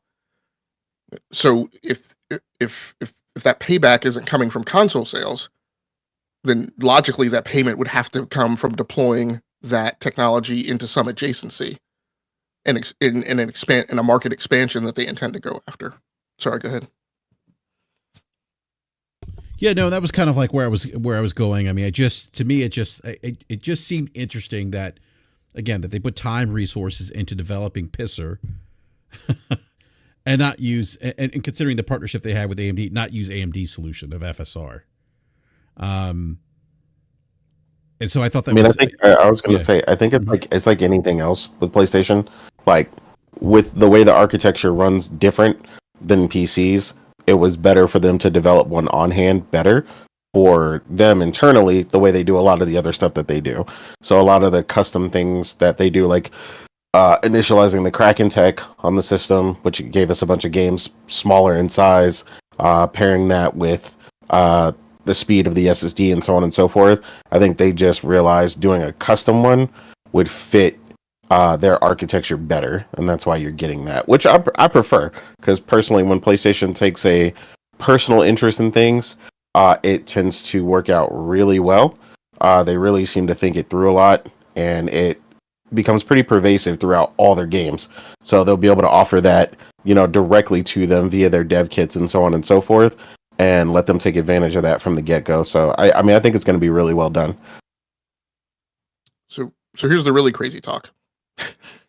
If you're gonna make upscaling technology, what is the play from there? Is the next go round to say, hey, AMD, just give me your chips, or right, and we'll pair it with our firmware software? Like, when does that stop making sense? Yeah. Right. Then there's a natural evolution beyond that. You start saying, well, why don't we just make our own chip? Like, why am I? You have frustrated me, right, in not giving me the FSR capability that I needed to drive my business model. Right. Again, going back, this is the same thing that happened with Apple and Intel. When Intel, like, great Scott, man, MacBook Pros run like the same architecture Intel chip for years with them trying to get those chips from Intel. Right. And finally they forced Apple's hand, and they were like, yeah, we're not doing this anymore. Like, literally, MacBook Pro, one of the reasons MacBook Pro buyers were frustrated was because they couldn't buy like a real improvement, for years. So, again, if you've driven Sony kind of into that corner, when do they get to the point where they start looking elsewhere for their chips? And it may not necessarily be buy their own chips. It could be, looking at a partnership with Samsung, who's part of the FSR consortium, but also fabs their own chips, right? Samsung, Qualcomm. There could be additional, other ventures. So it'll just be interesting to see how that turns out. Again, I'm not saying that's really speculation, but we have all these other conversations about the fact that, like, we assert that the console landscape is shaping. So if we're going to make that assertion, I don't think necessarily know that we should take other possibilities off the table. By the way, I do appreciate that you mentioned this is your theory, this is speculation. As we know in other shows, people will do that and kind of present it as in fact is something that's going to happen. So thank you. I appreciate that. I will say this. I'm looking at the trade-in right now at GameStop for a PlayStation 5. I know C said $415. I think the GameStop Twitter account had put that out too, but then I'm seeing on their website $357. And I got to be honest with you, like, I didn't even think about this. I was really focused on the $700 price point, and I wasn't really factoring in if I took my console into GameStop. And if I do, I'm looking at spending about $343 before taxes on a PS5 Pro. And that makes it a bit tempting, Nate. Like, yeah, that, yeah, man.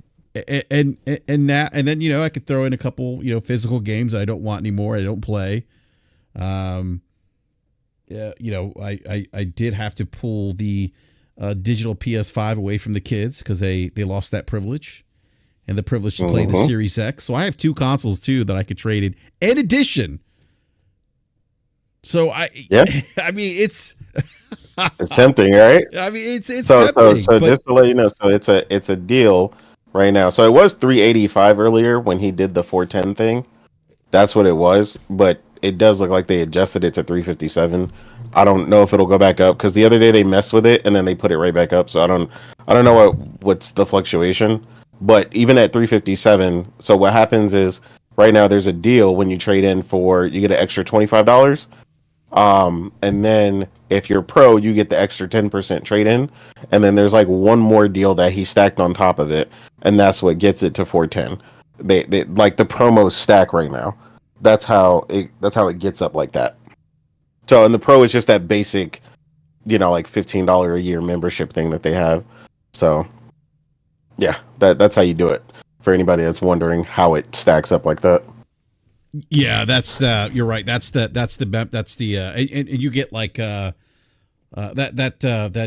additional trade-in value that you get for being a pro member applies to console trade-ins. Yep. game trade, like if you're trading physical media, and that counts for that too, physical games.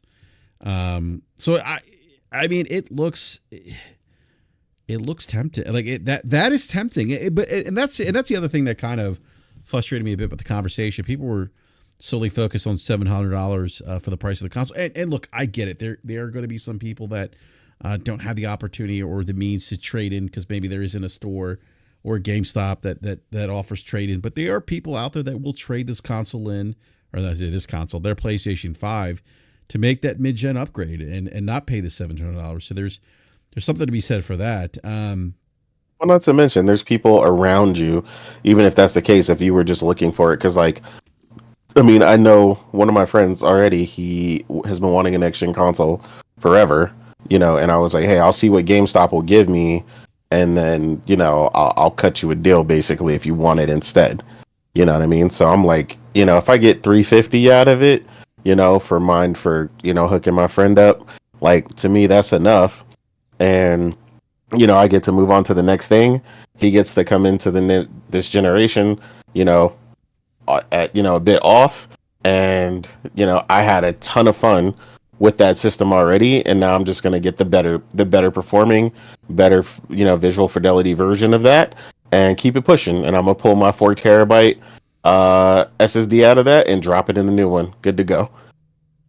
So Nate, let's play a challenge round. So you have a 4090? Yep. Okay. So you're set for GPUs, probably Absolutely. not going to upgrade in the 5000 generation. Nope. Right? So that expense is off the table, right? Mm-hmm. But other than that, like, why? Like, why the PS5?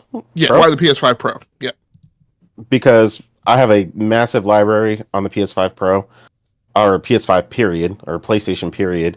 A lot of games I have a preference for playing on my PlayStation, and the benefit for that going forward, I liked what I got out of the PS4 Pro, and what Cerny did, because I know they said earlier he did a terrible job of selling it, but he said exactly what I needed to hear.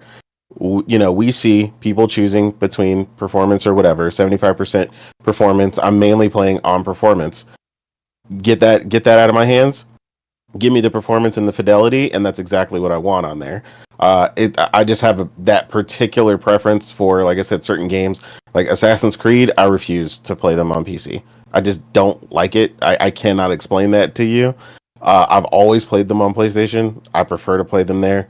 Also, GTA 6 is coming. I want the best performing version of that, period. I'm a massive GTA fan. That's going to be huge for me. So I'm also looking forward to that. And then, like I said, like a big deal for this one for me is that I'm not eating the whole cost in the first place. So that makes it even, like BRAP was saying, now he's tempted, right? That makes it much easier to swallow. We also have 2 PS5s. So I know part of the deal I was explaining to him ends on 9/14. I can just, Priscilla's mainly playing her PC right now. Not really the PS5. There's no problem with us using one PS5 for a month and some change, for me to maximize my value on my PS5. So yeah, I mean, I prefer, I've got to have, blessed, and thankful that I can do it, but I've got to have the best performance out there, period. Like, that's just how I roll. Like, I was the same way on the PS4 Pro. You're an enthusiast gamer. I mean, that was part of my commentary on Twitter yesterday. Mm-hmm. You're that person that wants the latest and greatest technology. You have a 4090 for crying out loud. I mean, I do. And I don't believe you, Nate. I think you might. That 5090 looks pretty tempting. I think you might you might sell that 4090 and take that money and apply it to a 5090. And just swap the cards out. Yeah, I mean, if the deal's good on the swap, you know what I'm saying? I'm not gonna say no. You know what I'm saying? I'm not, so yeah, but yeah, that's really my main reason, man. I really prefer a lot of things on my PlayStation despite my PC. Now, don't get it twisted, right? I always tell people I've gamed on PC for years as well, and if PlayStation never slipped up and put everything day and date. And it also meant all third-party games, because that's another thing people forget. PlayStation's not the only exclusives out there. There are third-party games that are not on PC either, like Unicorn Overlord. So yeah, like I'm not missing that, period. So yeah, it's not going to boost anything with that, or go crazy with that. But the games that I do prefer to play there, it's going to allow me to play them in the best, performance and visual fidelity on console if I choose to play them there. And then I gradually make choices differently, like, for instance, the Space Marine 2 that just dropped, right? I currently don't have the Pro, so I made the best decision possible for Space Marine 2 experience, and I bought it on PC.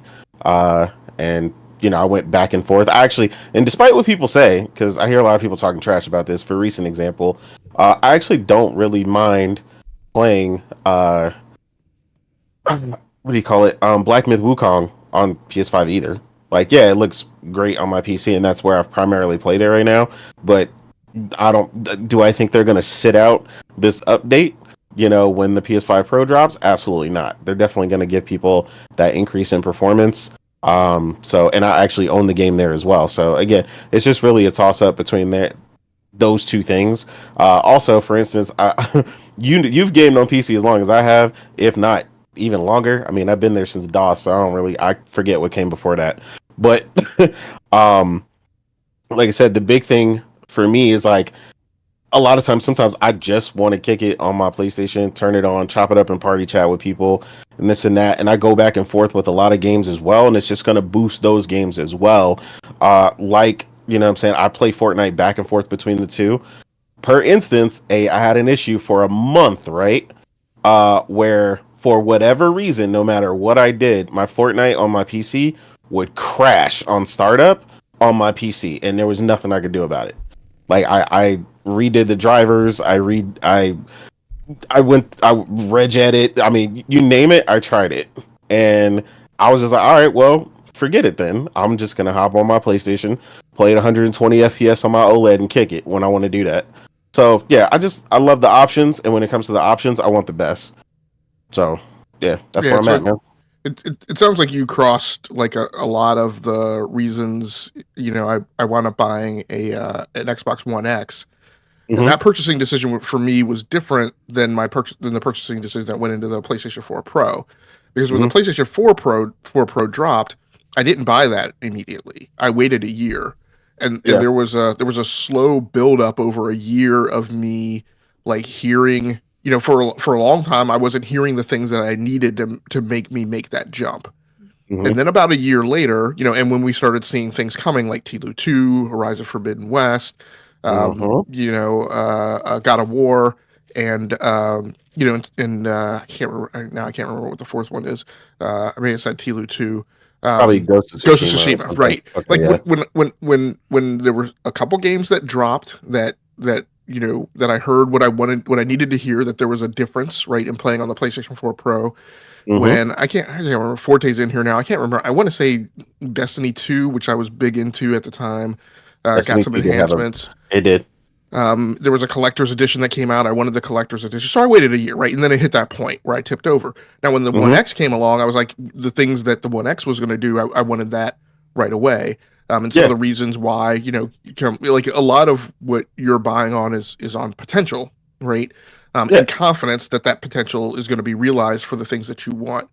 The other thing that I'm hearing in what you went through, and I'm not recommending this lifestyle, but I guess part of my frustration is when people do this. I'm all for people voicing their own personal consumer perspective. The one ration I give people about is like, if you're going to voice that, you need to be able to articulate your system requirements to a T. Like, I don't want to hear you're buying something because you like it. Like, I need you to hear you give me a bulleted list of like the 10 things, like you're buying a house, right? I need a basement. I need 5 bathrooms. The kitchen can't be too small, right? I need that level. Or otherwise, what you're blabbing to me about is useless, right? If you can't articulate to that point of specificity. Now, what I don't think, but then I dislike when people step aside from that into doing so-called supposed market analysis based entirely upon their own personal perspective as a consumer. Market analysis is different. Market assessment is different. And one of the things that I think people miss hugely is not understanding the perspective and the lifestyle of an enthusiast. And while, because a couple of things you mentioned, right, are similar to for me. Yes, while I play on PC, and I have since forever, right, since the 386, right, Yeah. One of the things is, and it's the same reason I liked Stadia, right? I like having options, and yes, while I have 5 super high-end PCs that probably exceed the specs of what a lot of PC gamers have for their one box. Yeah. I also really like coming home, not turning on a beast of 12 fans, as I refer to it. Yeah. Pulling down close to 1,000 watts, right? Plugged into a freaking UPS, right? Exactly. So the lights don't flicker, right? Yep. Generating a ton of freaking heat down here in the basement. Like, I like the nights that I come home and I don't have to do that, and I can play on my console. Or I can play on my Steam Deck, or I can play on Stadia. I have, again, not recommending this lifestyle, but I have super high-end smartphones, and then I have like a little shit kicker phone that, like, if I drop it, I don't care, right? Yeah. And there are weeks that thing's my daily driver, and I love that lifestyle. But then I love flipping, right, and going to like my super. So the life of a technology and gaming and PC blah blah blah enthusiast is that we like having those options, and it's fine Absolutely. for things to come in at different tiers. And they don't always have to be like an all or nothing bet. So part of the so-called market assessment is that, kind of going back to what BRAP said, like people are different. People have different consumer habits. And I'm not saying that all people are going to buy for the reasons that I articulated, but there are people for whom the $700 PlayStation, which, as I said before, right, it to me is a product that causes people to ask questions. Yeah. Right? It's not the no-brainer. Right? Oh no, I completely agree. So, but there are demographics that fall into that bailiwick, and the question on whether or not it's going to be a consumer success, right, and hit the KPIs and or OKRs that PlayStation is looking for, depends entirely on what those things are, and if those things are an expectation that it sells 15 million units or whatever, then maybe it'll be okay. So often we render perspectives on this thing as if like we expect every single thing to sell like 100 million something units, and I'm like, that's just not realistic.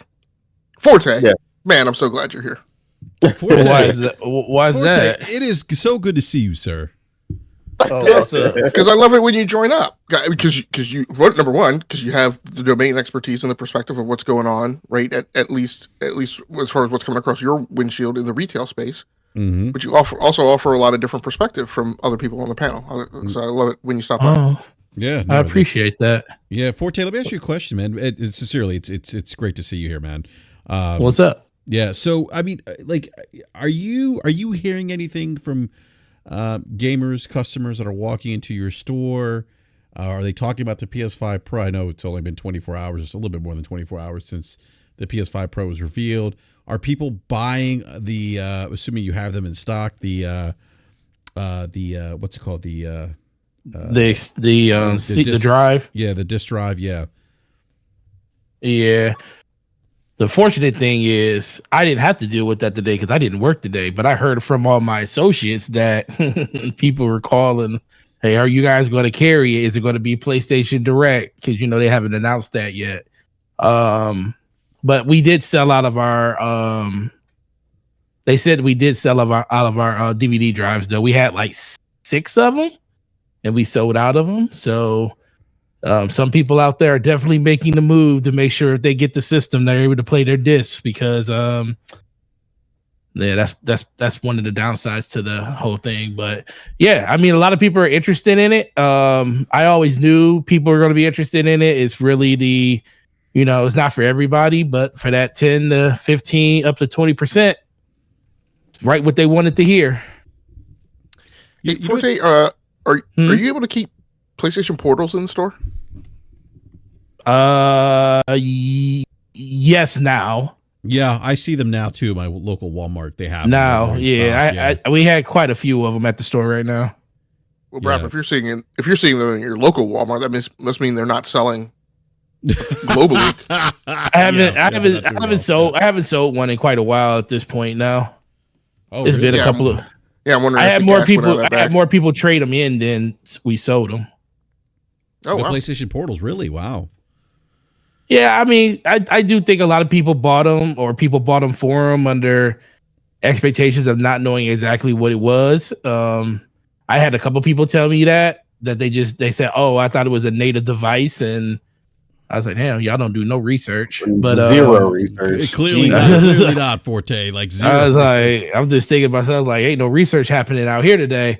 But I mean, I always knew that was going to be the case. A lot of people bought it, but I have like one of my associates. He's a diehard for that thing. Like I think he's single-handedly sold at least 10 to 15 in my store because he has one, and he'll let people use it and try it out with his PlayStation at home, and he sold quite a few of them. We just haven't. It's not that we can't sell them; it's just there's no interest right now from people just walking in asking about it.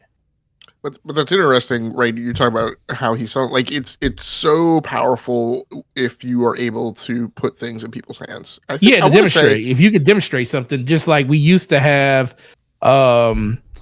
I feel like the biggest mistake that PlayStation made was letting go of their letting go of their retail sales associates. They came to stores. Oh yeah, because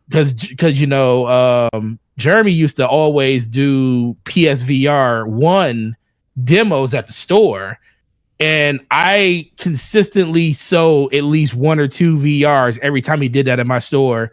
Compared to PSVR 2. I can't remember the last time I sold one.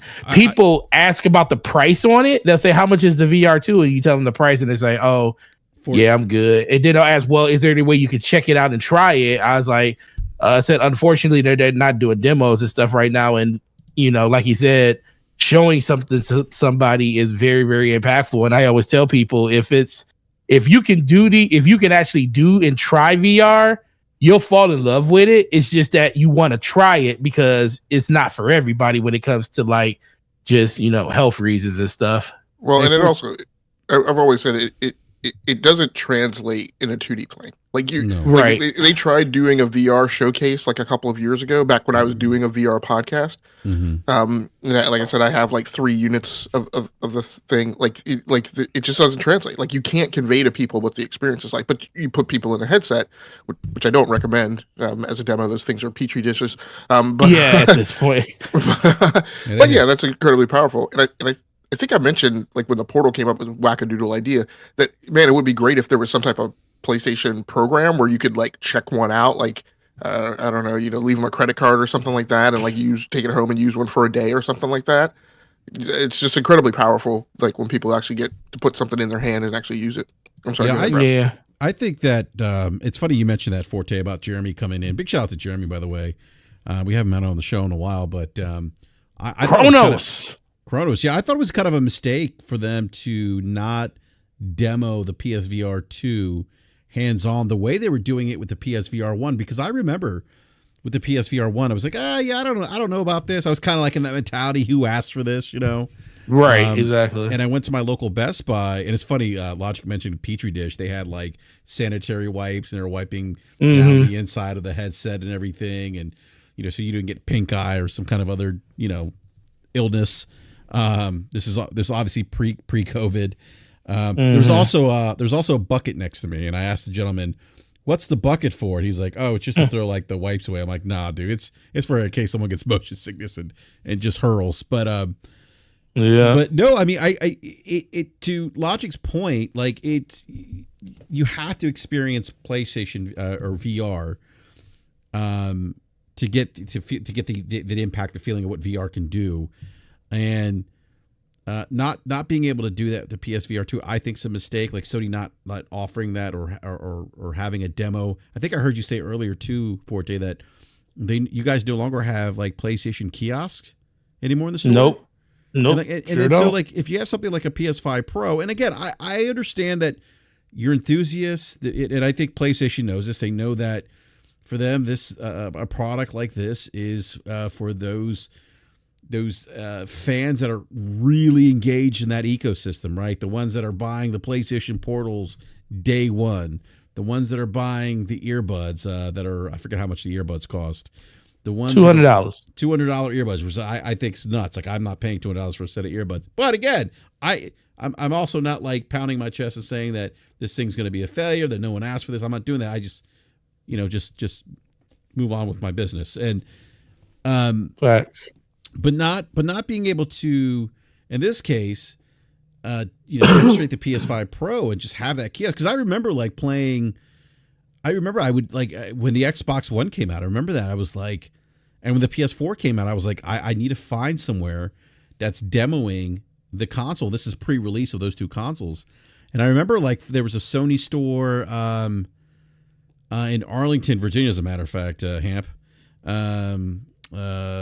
Was it Pentagon Mall? I think there was a Sony store there. Does Sony still do its stores? I can't remember. They had one in the Pentagon Mall. I don't know if that's still there, but this goes back 2013. So, but I remember I drove out there. I was working in DC at the time. I drove out there to demo the PlayStation 4, so they had it there. And then the Microsoft store at the Tyson's, I think it was Tyson's 1. I drove out there to try out the Xbox One. I played what's the fighting game everyone asked for Xbox One that launched? What the hell's it called? Oh, Killer Instinct? Killer Instinct, yeah, thank you. Yeah, I'm getting old in my age and Very good. have brain fog and things like that. But yeah, I mean those were for me as a consumer very helpful things. Like gave me an idea of what I might be able to expect. If from those two consoles, and but I think it's kind of a miss, to your point, Forte, not having Jeremy come in, demo it, show what it's about. But back to the PlayStation 4 Pro, like it's interesting, like we talked about this earlier today, Logic. Like a lot of the initial knee-jerk reaction to PlayStation Portal was who asked for this, right? And we talked about the PlayStation ecosystem being very Apple-esque. And I look at the PlayStation 5 Pro, and that, to me, again, this is very Apple-esque, kind of catering to that high-end PlayStation consumer who wants that experience, who's going out and buying the PlayStation Portals, who's buying the $200 earbuds or the new what are the headsets called now? God, I'm really forgetting stuff. Is that the Pulse Pro? The Pulse Pro, Elite. yeah, the Pulse Pro Pulse Elite, yeah. Yeah, the Pulse Elites, which are what, like $200, I believe, Forte, is that right? 160. 160, so almost $200, so yeah. And these things sell well. I mean, and so I understand the sticker shock, and that there's some people that may be priced out now, and I certainly understand that frustration, but I'm not totally surprised either. Given, are you really ever priced out of something when you're willing to spend $500 and all you got to do is just save $200 more? No, you're absolutely priced out. Look, I think some people are priced out. Yeah. Oh no! I think 14 is a cutoff for some people. I mean, there's a difference between 5 and 2, but I feel like I don't know. I guess I just look at it. I'm one of those people, like I look at it, if you're already halfway to the price and you're well beyond halfway to the price. It's like if you want if you don't want all. This is your argument to Slomo, by the way, with his GPU. This is my thing. If you're already halfway to the price and you're beyond halfway to the price with the regular PS5, at that point, now if the benefits of the Pro don't speak to you, then no, don't spend the extra money. But if they do, I've seen people come up with money in ways that very, very fast if they really want something. So I think I think the people that probably were hoping that the PS4 Pro would only be like $600 or $550 or something are priced out. But for the people that were looking forward to this system, I don't think they're priced out. I saw way too many people spending way too much money just to get a Scout PS5, and you would think those people were priced out too, and they found themselves with a PS5 anyway. Yeah, I'm not saying that. There's absolutely going to be people in the market who stretch, but I'm also concurrently saying you're going to have a percentage of people that do have theoretical caps, like people who will say, I will pay X amount for product category Y, right, and then I don't go above that. I wouldn't do it. Yeah. The thing I was telling BRAP earlier today was like, look, I was on an iPad Pro 11-inch, right? I desperately would love to buy an iPad Pro 2024. I'm priced out of the market. And I say a price on and I'm not saying this as a flex, but like my household income puts me in like the top like 10%, right? Yeah. Of U.S. socioeconomy. But look, man, I got kids.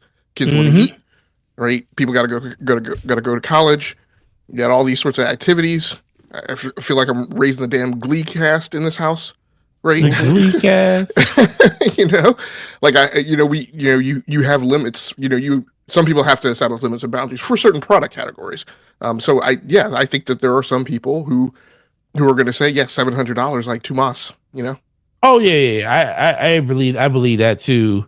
Like I said, like even for me, if and I'm still on the fence, I don't know yet. But if I couldn't get $440 for my PlayStation 5, would I spend $700 for that console?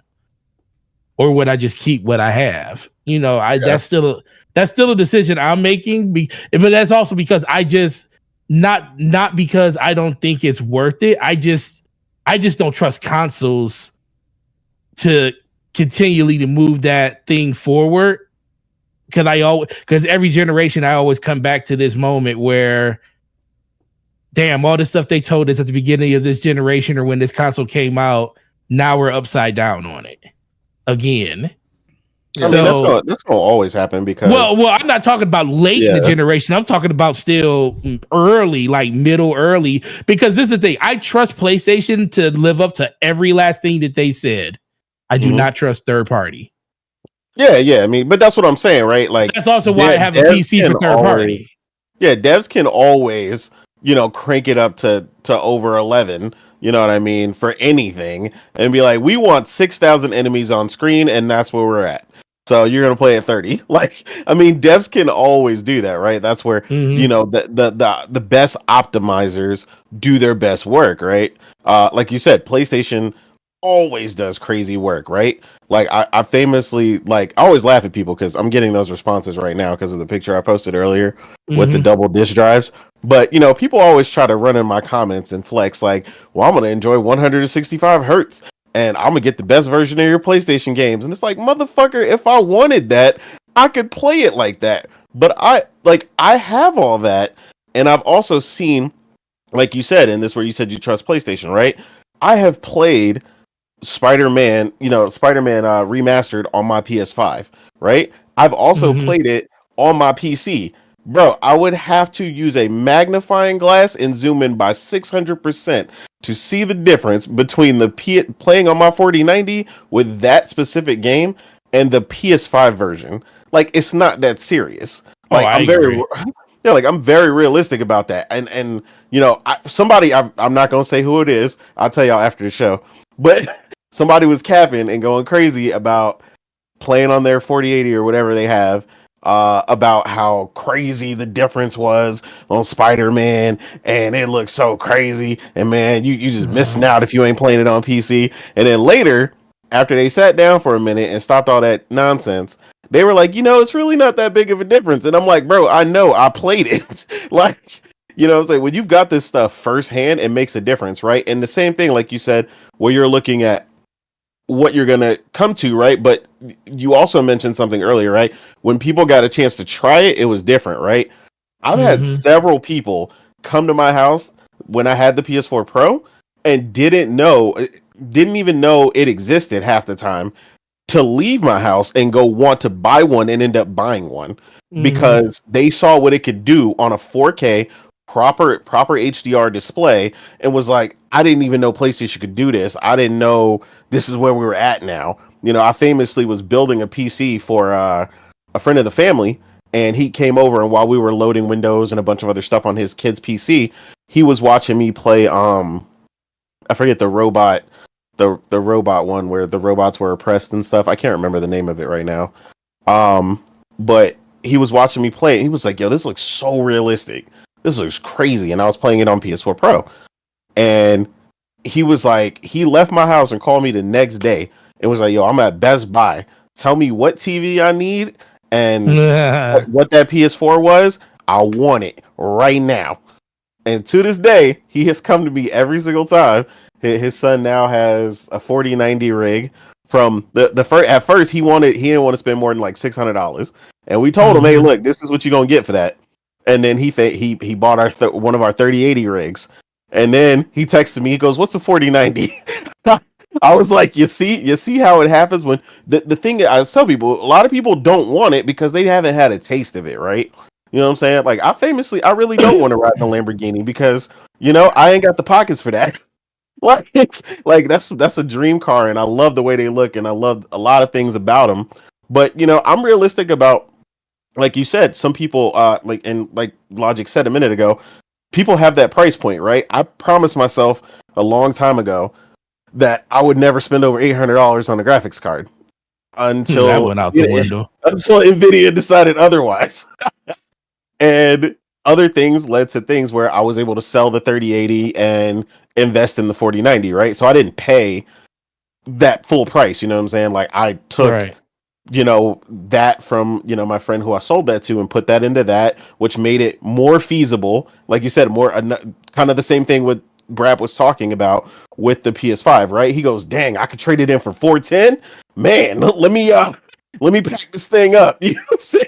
Like, and in a month he'll have a PS5 Pro for 300 less, under 300 less or something like that. And then be good to go. So it's like, yeah, there's so many things that this is what I always tell people, like, be careful, man. Just like everybody's situation is different, right? You know what I'm saying? Like, I'm gonna tell you right now, I don't make near what some of y'all making here, but if I did, I'd be dangerous. I ain't got no kids. So, but if I made that, I'd be dangerous. But like, I can't afford some of the I know y'all got. I seen it. You know what I'm saying? Some of the vehicles y'all drive, I can't afford a $700 a month payment. That would be, yeah. You know what I'm saying? So, he's talking about BRAP. Listen, those people. Let's be for real. Some of those people can't afford it either. Oh yeah, for sure. Some of those people, they stretching it, right?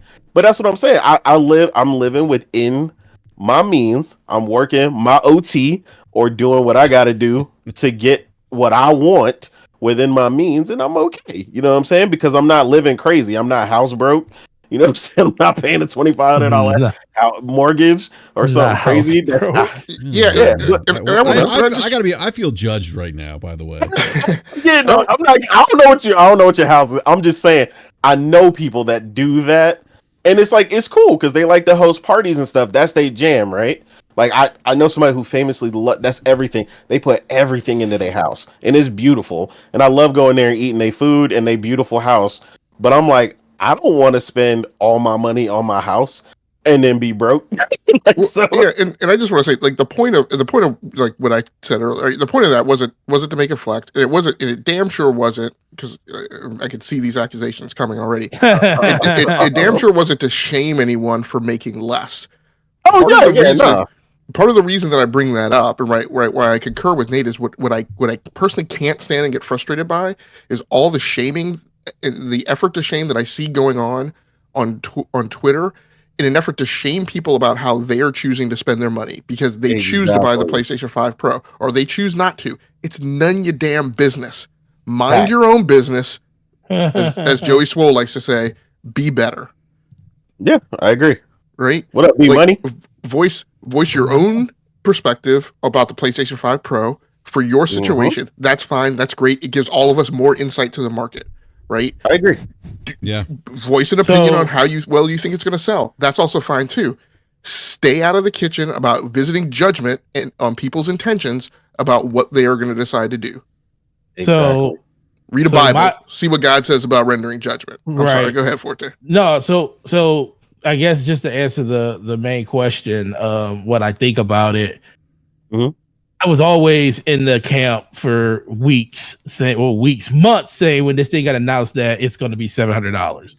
Yeah. And me and Slomo had huge conversations about this on DPS. And I was like, bro, it's not going to be $650. It's going to be $700. Why? Because PlayStation has been acting a certain way over the course of the last year that shows you that they're all about maximizing profit. They release a Slim. They raise the price by $50. They come out with extra parts and separate the disk drive from the system to sell it to you for more money. And at this point, they're actually making money on their systems at $500, so they're not dropping prices on those. I was like, and plus on top of that, now the only thing that really like kind of irked me, I should say, is the fact that they decided to make the $700 system with no disk drive at all. Like I was like, I wasn't expecting that. I was expecting, the whole kit caboodle being that price. Now I wasn't expecting the 2 terabyte hard drive. So I will say that could be the X factor why they swapped the hard drive for the disk for the hard drive. And for a lot of people, that's going to make more sense for them because they don't even use disk. But I think that was the only disappointing thing that really hit for me, because I was like, because if you're a person that wants the disc, you're spending north of $850 for that console after tax. So that's kind of messed up. But I always wanted a console to test these waters. I'm not trying to say back in 2006 when PlayStation, or 2007 when PlayStation told people they needed a second job. It just wasn't the right time to have a high-end console that cost that much back then. But we're in an age where people spend money on the most frugalest things. A $600, $700 console will survive in this market. Now, is it going to be for everybody? No, I'm just happy that Sony did it, because now it just proves a point, especially because I think it's still going to sell. It may not sell that yield of that 15 to 20% like the PlayStation 4 Pro did. It may only fall into that 10 to 12%. But guess what? It's not for everybody, and that's exactly. That's the thing that I wanted gaming to get to. From a performance level with consoles. Now it's up to PlayStation to hold the line on who they give all of these pro enhancement tags on their games to. Just because they're doing it, they got to make sure these developers do it too, because it wasn't the fact that PlayStation. The reason I always played on Xbox, even though I had a beast of a PC. Always had a good PC. Had 1080 Ti's, had 2080 Supers, had a 3080, 3080 Ti. So I've always had really good hardware with really top of the end CPUs, and always had 32 gigs of RAM. So I've always been able to play games the way I wanted to. But I always played on console because of ease of use, lots of different reasons, because certain games were only available on the console, or not on the console, but on with the friends that I wanted to play. Destiny was still on console before it moved to PC. There was a lot of different reasons for doing that. But the reason I kind of fell off of Xbox wasn't even really because of Xbox. They were part of it. It was mostly because everything that released on there fell underneath spec. And since the Xbox was the primary platform that I played my third-party games on, because I only use my PlayStation for first party, it irritated me to no end, to the point now the only game I play on my Xbox is NCAA football, because you can't play it on PC. So it's the only place you can play it. Other than that, all my third party games I buy on PC now. I bought Space Marines 2 on PC. It's different. So I just want PlayStation not to fall in that trap where they're the only ones doing it, and third party, it's kind of weaning little by little. But the one thing I will say, I do think this is like kind of a beacon to showcase that we might be coming close to the end of cross-gen being a thing. Oh yeah, for sure. Yeah, I that's the one thing I do like about this console. Now, they didn't say that, but usually when you come out with a Delta on a system like this, they're pretty much going to be moving away from development on PS4. And once PlayStation does it, you're going to start seeing third parties do it too, especially when you get games like GTA next year. And for the most part, that's going to be next gen only. I wouldn't be surprised if the next Call of Duty is only next gen. Same thing with Madden. They stopped doing the whole cross gen thing. NBA, same thing. All it takes is one to do it, and then everybody's going to start moving forward. So I think that's another good benefit of what this console is going to do in the future. Yeah, no, I agree. I just want to say, like, one thing to keep in mind, because people keep getting scared about like you said, the 10 to 15% of us purchasing this thing. Like, oh well, PlayStation's gonna make a $1,200 console next. Like, number one, that's not how that works. Like, just Right. because the Trackhawk exists for Jeep doesn't mean that Jeep is gonna stop making the regular Grand Jeep Cherokee. Like, that's not how that works, bro. There's different levels to this, and this is an enthusiast, level product for those people who want it. The base is still there. The way people are acting, you would think PlayStation 5s are about to deactivate the day the Pro hit the market. Like, it's crazy. Like, I'm like, that's not how it works. There's a reason. Same thing. I always use cars as an example because cars are the perfect example of bunch of different price points. Do you know which version of the Dodge Charger is the most popular one? Probably the base one. The GT. Yes, yeah, see? The GT. You know why? Because all you gotta do is put a Hellcat badge on it and you can order it with the Hellcat hood and it could look like a Hellcat. And it'll look like it. And the only difference is the 707 horsepower under the hood. Exactly. It is $60,000 cheaper. I know so many people like that. Like my neighbor famously, I didn't even know this existed. He has a Camaro and it looks fly as hell. He's got a hella modded. You couldn't have tell me it didn't look like a ZL1, but it is a 4-cylinder turbo. I didn't even know that existed for a Camaro. And that's what I'm saying. Like, it's like there's different levels to all this stuff. And like I said, I love using those because I famously always tell people, I was like, I can always tell, when people get their first BMW because it's usually like the 525 or the 535i, right? So I call it the little BMW. Like, oh, they all like to go get their Starbucks in it. It's a very specific car, right? Then you got the big boys, people getting the XM competitions and the crazy stuff, right? And it's like there's levels to it. Everybody's not buying the X5 or the X6 competitions and all that stuff because it's not for everybody.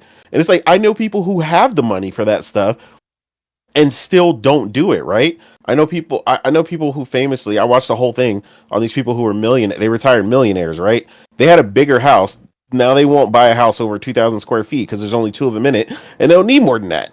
It's not that they can't afford it. It's like people have things that they like to spend their money on within whatever their means or their realm is, right? And that's where they're at. The same thing with like there's some people who, again, millionaires, but they will just wear clothes from Walmart all day and they do not care. Like, they do not care. Yeah, because that's not their thing. But they may have a thing for watches, right? Or they may have a thing for vacationing in a really specific place, or the type of PC that they have, or these different things. And that's what I always tell people. I was like, don't ever look at my happiness for yours, right? Like what you like, get what you want to get, within your means, and you're good to go. And I had to tell a friend that at one point because she loved to come to our house and be like, man, I love your gaming room. I love, the way your living room set up and stuff with you guys' PCs and your PlayStation and how excited you are. And I'm like, yeah, but you're feeling my energy and our energy when you're here. That's not, you got to find your thing. Cause at one point, she always had bread, but she was like, buy me, like she came in my house. I never spent more money in my life on Amazon. I ordered like $15,000 worth of stuff from Amazon one time because she had like a settlement or something and was just like, buy everything. I want all of this. And I went to her house and I set it up, and you know what it did? It sat there because that's not her vibe. That's my vibe. You trying to feed off of that, and that's not what you into. Find what you like, whether it's going to the gym, vacationing. I mean, she really liked the casino, so that's not really a good habit. But but that's what I'm saying. Like, everybody's got their own thing, and it's like, if you don't like, and it's the same thing. I tweeted right in my tweet. I said, look, if you don't want or need this, cool, because I'm perfectly cool. I don't care if you don't want it. You know what I'm saying? But if you do, and you're going to join me, hey, welcome to the party. You know what I'm saying? No one's against you. Like, people act like people fighting each other out here over this. I'm like, I don't care if you want it.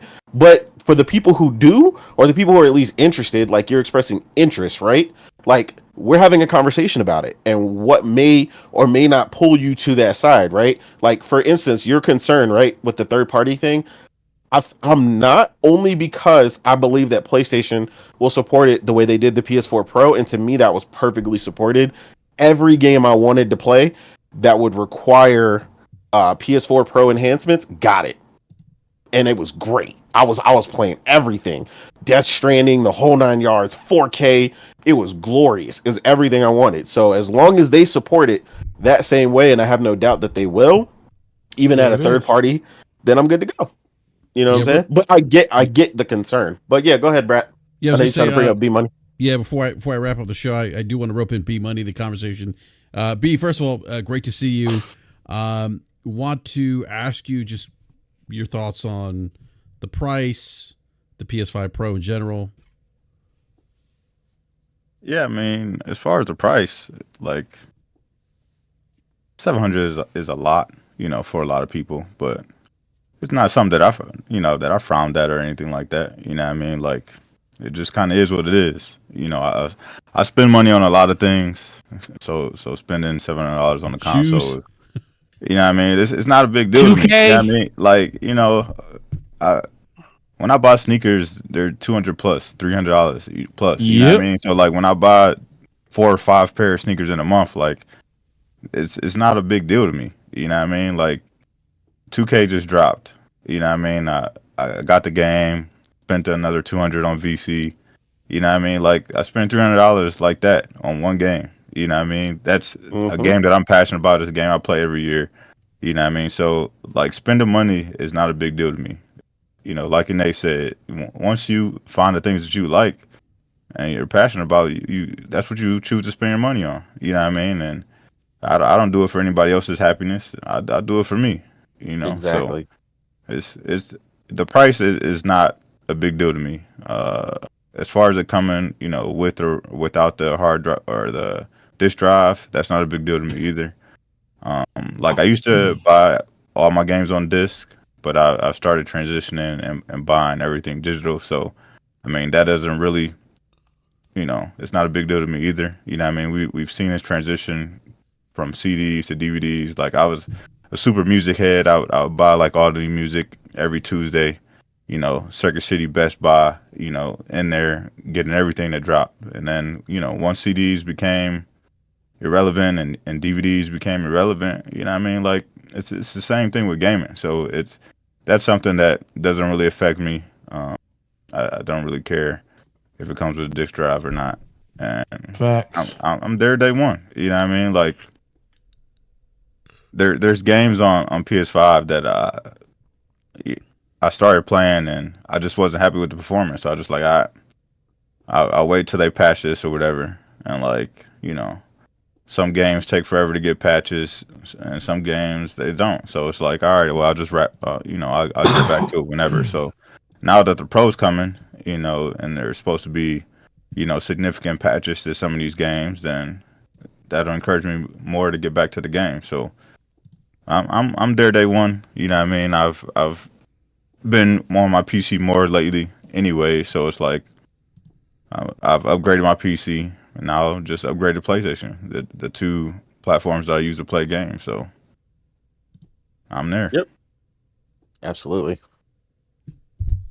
Yeah, no, I hear you, B. That kind of goes back to what we said earlier in the conversation, B, that you brought up the whole disc thing. I mean, everyone has different requirements, and that applies to the PlayStation 5 Pro here as well. And everything, and people value things differently. Like you mentioned that we know that you tend to buy a lot of sneakers. That's not something that I partake in. But again, I mean, we all as consumers value things. So,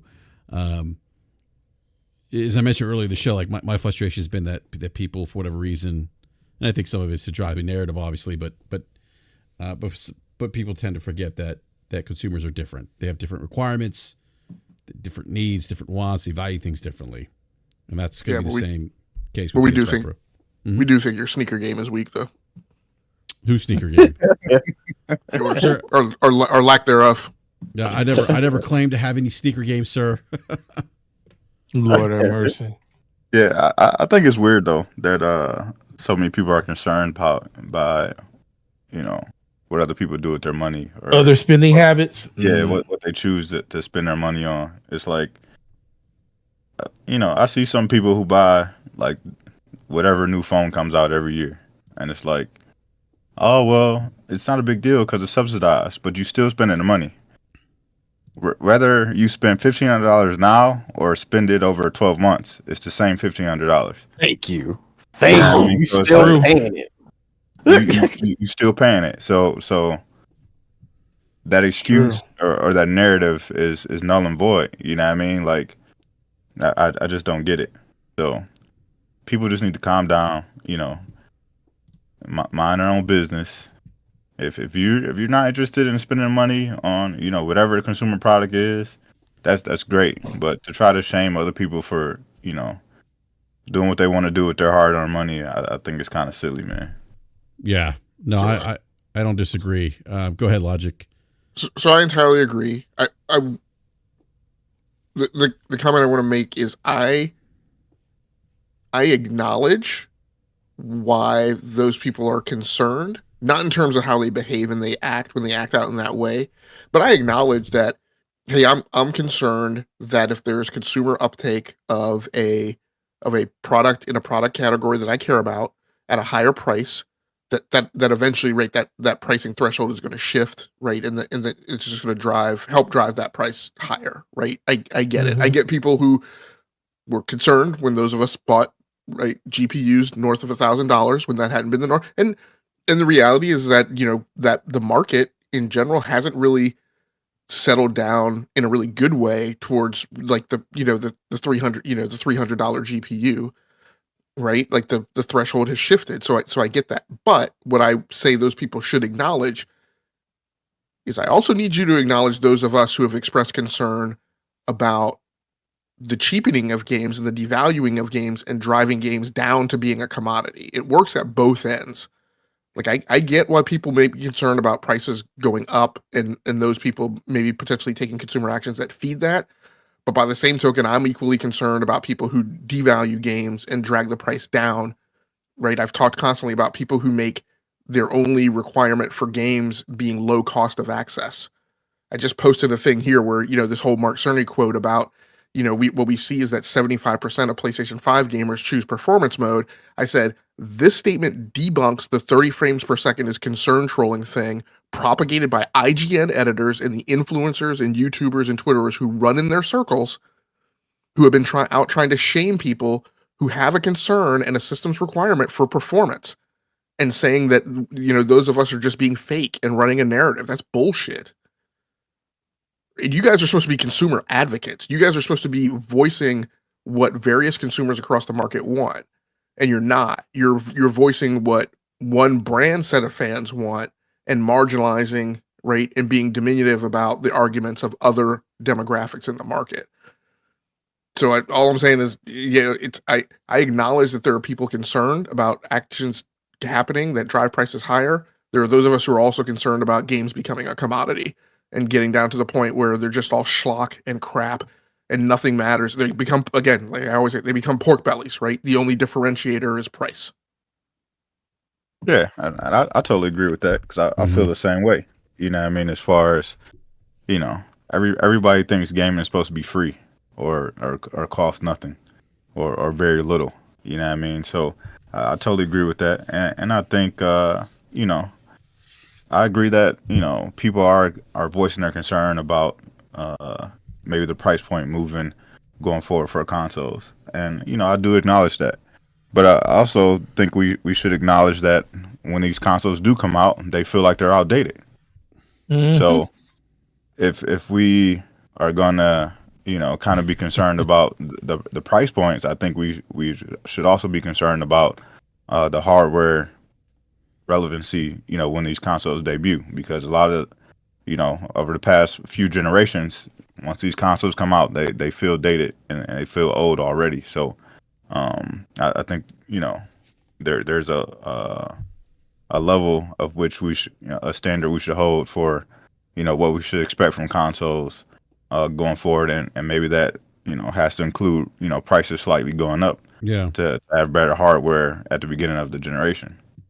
I totally agree. Stop saying that the console coming out is comparative to PC performance when literally there's a brand new upgrade GPU coming out at the same time that the console's coming out, further superseding it by the outdated technology it's already built on.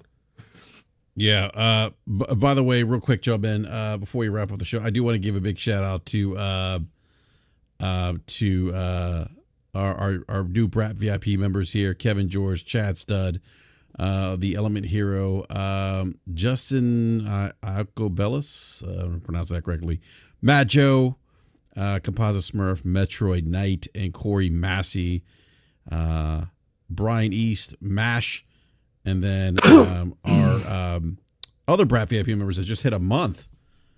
Donnell Brown, Otacon Oslet, AC, Slumbo Backslap, who's not here, and Truth Serum. So thank you, everyone, for those who've signed up to be a BRAP VIP member. Appreciate the support as well. And you always. should give a shout out to Mash too, who bought a lot of those memberships for people just now.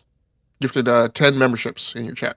Oh yes, Mash. Thank you for that. Yes, thank you. I missed that Game Logic, so thank you for catching that and bringing that up. Yeah, Mash. Thank you so much for gifting those memberships. I really, really appreciate it a lot. So, I want to first of all, I want to thank everyone in the live chat for hanging out with us. I wasn't paying attention too much to the live chat. Hopefully, it wasn't. You were warned earlier by Game Logic about console warring. So. All deference to Priscilla though, who actually held it down while I got distracted. Okay, so Priscilla was she dropping the ban hammer there, Nate? Do you know? and Gregor Von Doom, who was also policing the chat. Oh, awesome. Nice. Okay, yeah, we have great mods here on the channel, so thank you. Also, want to thank the guest earlier this evening that spent about an hour and some change with us. Falky, David Faulkner, and Detective Seeds. So big shout out to those two gentlemen, and also shout out to Nate for joining us again. Nate, really appreciate it. Yeah, no doubt. You know, how to get your thoughts on $700 PC builds. Oh man, yeah, it's gonna be a lot of regret out there if anybody pulls the trigger on some of those builds. Yeah. Anyhow, but everyone like chat, please, if you haven't done so already, hit that like button. If you're new, consider subscribing, hitting the bell notification so you're alerted when we go live. I do want to go to Gaming Forte. Forte, you have a show tomorrow, DPS podcast, 9 p.m. Eastern time. Yep. I can only imagine what you guys will be discussing tomorrow. Wow. Yeah, a lot of this same stuff. Probably not as much of this because, it's kind of already out there. We'll just probably give our opinions on it and stuff. But yeah, it's gonna be a great show. DPS channel, 9 p.m. tomorrow with the homie Slow-Mo. Go check us out. No doubt. Yeah, definitely check out DPS. Always a great show. Also, want to thank Nate again. Nate, I don't know if you want to be found, but if you do, let everyone know they can find you. Yeah, man, you can find me on Twitter. Again, always gaming. That's the focus. At the Real Nate, and every Saturday at 5 p.m. Eastern time on the Otter Players podcast.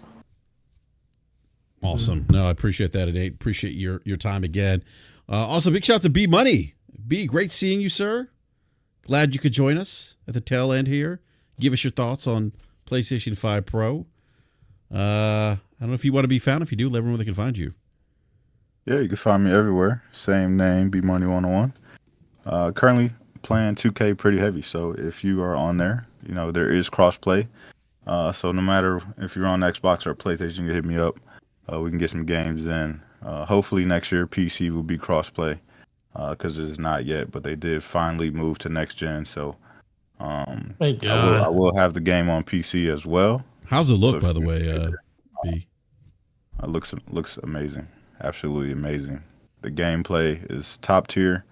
I like a lot of changes that the team made this year, and a lot of crybabies online complaining about how they can't shoot. Mm-hmm. Put in the work, man. Learn the new mechanics, and the game will be fun for you. But having a great time, man. Grinding out, trying to get my player to 99, and just having a great time. So if you want to play, definitely hit me up. That's where you'll find me mostly. But great show, fellas. It was great to be here. I'm glad I was able to make it the last few minutes here, and hopefully I'll be back next week. Yeah, no, B. Hopefully you can come back next week. I'm sure we'll have some more news to discuss. PS5 Pro release. I feel like we're going to get like a slow drip of additional information. I know Digital Foundry, I think DF put out some information today about the PS5 Pro. I didn't get a chance to look into it, discuss it, but I did see some conversation around that. And Logic, again, I don't know if you want to be found, but if you do, let everyone know where they can find you. I will say this, Logic, I did retweet your tweet that you just posted about 20 minutes ago about the concern trolling 30 FPS propagated by IGN editors. I'll tell you what, there was another IGN editor that made a terrible take today tweet about PlayStation 5 or Sony released a console no one asked for. I'm just like shaking my head. Yeah, it's really. I'll just call it out by name. I really disappointed in Damon Hatfield, who really. Him and gosh, I'm dropping his name now. Who was the guy who got all the heat for the Starfield review? No. Who got all the heat for the Starfield review? I don't remember him, but Ryan said something else today too. Yeah. Yeah, well, Ryan's been he's been outside the circle of trust forever. No, this is the guy who actually started at PC Gamer and then came over to IGN. He's now the is it reviews. Andy something or Andrew? No, it's I know you're talking about. He got a lot of flack for the Starfield Dan Stapleton. review. Yeah, Dan Stapleton, who came over from So I guess I'll still continue to have what faith I have in Dan. Really disappointed in Damon Hatfield, who I really thought was one of the last voices of reason at last IGN. of the Mohicans. So yeah. Yeah, I got to say that the coverage of the PlayStation 5 Pro from some media outlets has been atrocious. They're having the wrong conversations. Like this guy, the executive, whatever, I forget his name. You just mentioned his name. The guy who said Sony released a product no one asked for. David Hatfield. Yeah, did you not pay attention to the PS4 Pro? like clearly Sony feels like the juice is worth the squeeze in this case. Well, and even a more reasonable take would even be, say that the price is the price is definitely out of whack in terms of it's sticker shock for the market who has never seen a price like that before. Totally valid thing. That's to say. a fair conversation. I don't disagree with that.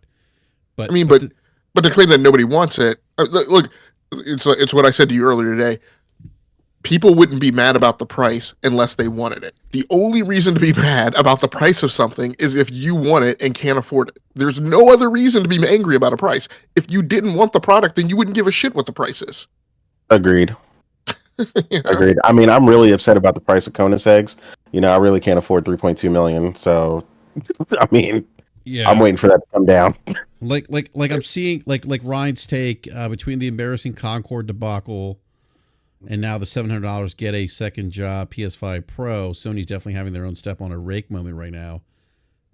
How, Ryan? They're stepping on the rake by selling all their stuff. Please explain. Exactly. I would agree. Maybe I would agree with that comment if the PlayStation 5 Pro release it just didn't sell at all, right? At $700 and just the market rejected it. Then I would say, yeah, they stepped on a rake. But to assume that they've already stepped on a rake or they're having that moment, I just think that's just a bad take. And I've seen other similar takes by pundits and other journalists. It's just like Seed said earlier, and I've said comments like this too. At some point it appears that like basic economics, supply and the laws of supply and demand, and other these things that all of us were taught in grade school, like just went out of the education system. Because I would think you would understand that a market leader by a wide margin, it should be natural and not unexpected that they would take a risk. And I do think it's a risk. Again, I'm not saying, again, this is what I've been saying all night. It's not a $700 price point. It's not a no-brainer, right? Like it's a risk. But what I've also said is, and if the risk proves out to not be lucrative, then, they'll make an adjustment, you would think. Yeah, absolutely. And that was kind of that's what we discussed earlier in the conversation. Like, hey, like if this thing doesn't work out, they'll just pivot. They'll drop the price, lesson learned. And that's it. And people will move on with their lives. It's, the other thing that came about too is that people projecting that the $700 price point that means the PlayStation 6 will be $700. I'm not so sure about that. Yeah, exactly. Considering the PS5 Pro is geared towards a different consumer. A consumer, we know that it probably maybe accounts for 13-15% of the PlayStation install base based on the sales of the PS4 Pro. Maybe slightly less, giving that $700 price point, but nevertheless a smaller consumer base, a enthusiast consumer base in the PlayStation ecosystem. But I think what they're trying to do is that price point for base PS6 could be $600. I wouldn't disagree with that, B. And the I same, don't think 700, but the same could be said for Xbox. I think what's really going to happen is that base price point for all consoles is going to move up, especially with the introduction of all these portable handhelds that are selling at $800, $900, $1,000, and people are running out buying those. So I think the base price point for consoles, if it went to $600, I would not be surprised in the next generation. Yeah, I agree. Yeah, that whole conversation about these handhelds, and I made a point about that. Some of the people I've seen complaining about the price, I'm like, dude, you have a Steam Deck and a ROG Ally. I don't want to hear it, bro. And a ROG Ally Extreme in some of those guys' cases. Exactly. Like, what are we doing here? And that's and a PC with a 4090. Yeah, with RGBs all over their bedroom or their room, their gaming room. What's interesting is I think this has probably been a good question to something to discuss with Falky too. I think to your point, B, about the increased $600. Talk about inflationary dynamics.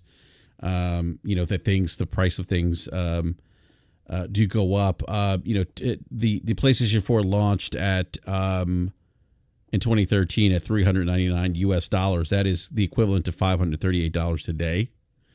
I don't think it's out of the realm of possibility, just given inflationary dynamics. What's that? You know I'm not going there with you with that. Why is that? Go ahead, Logic. Why is that? Because like I always say, and I've said this about you, and I've said this about Colin, I get it. Factually, you're correct, and I very much report the same things. But with that particular thing, I feel that what has more weight is the impact to the customer at the cash register, and the customer at the cash register doesn't care about that. The apparent impact to them is $700. I don't disagree, Hamp. I've said that before on this show that consumers they look at relative price. They don't look at they don't adjust things for inflation. They don't look at they see, I spent $400 in 2013, now I'm spending $500 in 2020. That's more money. When in reality, when you factor in inflation, microeconomics and stuff, you'll see that they actually paid more. But that's I don't disagree with you, and I've said that before, that consumers look at relative prices and not the they look at $400 versus $500. They look at $60 versus $70. Right. You got a super chat, by the way. Oh, okay. Let me grab that super chat real quick. All right. Victory with a $10 super chat. Thank you, Victory, for that super chat. Appreciate it. Says, if people thought base PS5 was valuable enough to pay $700 to $800 from scalpers instead of waiting for availability, the $700 for an optional upgrade is more than worth it. Thank you for that super chat, Victory. They don't want to have a conversation about some of the sold PS5s I've seen on eBay that people were screenshotting that were sold over $1,000. Yeah, people were spending $1,000 when the PS5 first came out. I remember. Yeah, it was crazy. You know what's couldn't be me. Yeah, it wouldn't be me either. You know what's funny is that I guarantee you that we're going to get comments in the comment section after the show where people are saying you're defending this $700 price point. I can already see it. That's not what we're doing, by the way. I already told you. I was like, bro, it's not cheap. I'm never telling people it is. But I know what I want. I know what I wanted. They gave me what I wanted in that small presentation. I personally, with Detective C's, I'm glad. I disagree with Detective C's currently. I hope they don't sell you on it until after I buy it, because I don't want no competition when I line up to get mine. So he wants to walk into his GameStop and have it just sitting there for him. Look, I said this to Logic. Look, it's earlier today. It's not for me. I want to see some additional games. or impact of the PS5 Pro to games in terms of performance. I know Cerny showed a little bit. I want to see a bit more. But also, admittedly, on the show, when I started thinking about Gaming Forte and calling him up and see what the trading value for a PS5 is, maybe it makes sense. But that's the thing. Like, even for myself, I'm kind of thinking like you were initially thinking, because I was like, man, y'all just show PS4, like outside of Spider-Man being the only PS5 and Ratchet and Clank being the only PS5 games that you showed, everything else was cross-gen. And I'm like, come on, man. Showcase one of these newer games that literally just released in like the last 3 to 4 months. And what with that fidelity and everything is going to look like on there. Like I said, it's not like it's a no go or anything, but like I said, if it wasn't for the fact that I had this in my back pocket to be able to literally get the system for like just under $300, then I probably would be like, I'll just wait and see what the games do coming forward. But I think that's how a lot of people are, because some people just don't know how to express how they truly feel about something. They just want to attack it because they just don't like what they hear. They don't like the price point, so it's ultimately bad because the price point is bad. I don't think the price point is bad. I just think the way they went about showcasing it was just not the best. And then on top of that, the sticker shock was the thing that everybody latched on to. So that's all it really is. It's like most people are happy that this is happening because it needed to happen. But you know, they just it's kind of just tied to that whole PlayStation hasn't really talked about anything in a long time. We really don't know what they have cooking as a development house outside of a couple of studios that we know that they're working on some stuff. And then you're just coming off of one of the most monumental collapses in Sony when they had to literally close the game, shut the game down after 2 weeks. So confidence just isn't there for them. And they wanted this to be like a knockout of the park. And it wasn't that, because they didn't showcase exactly what this was going to be doing outside of some games that everybody played like a couple of years ago. I don't even know if they wanted to be a knockout of the park, though. And that's the thing. And that's what scares me, because it's probably going to be somewhere in the middle. And I think a lot of people's expectations are going to be out of check. No, I think the performance is going to be everything that they talked about. Well, I think that is. Yeah. I think that. But I think them kind of downplaying it as far as like just having a short video, not really showing any new games. It's almost like a throwaway for them. Like they're putting this out because they have the technology. They're already working on PS6. They want to, they have this agreement with AMD. The stuff that they're doing in this console is going to be in the next AMD architecture. So, you know what I mean? It's a couple of handshakes behind the closed doors, and one of the reasons why they're pushing out this console. But like, it's not a big deal for them. It's not something where they're hoping that it sells another 20 million consoles or something like that. Like they know what it's going to do. They know that the price point is high. You know what I mean? But it's not something that they got to parade around. They know that the fans who are interested in it are going to go out and buy it.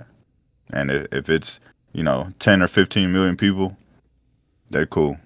See, this is why I love B Money, because he just basically made me think about something that I wasn't thinking of.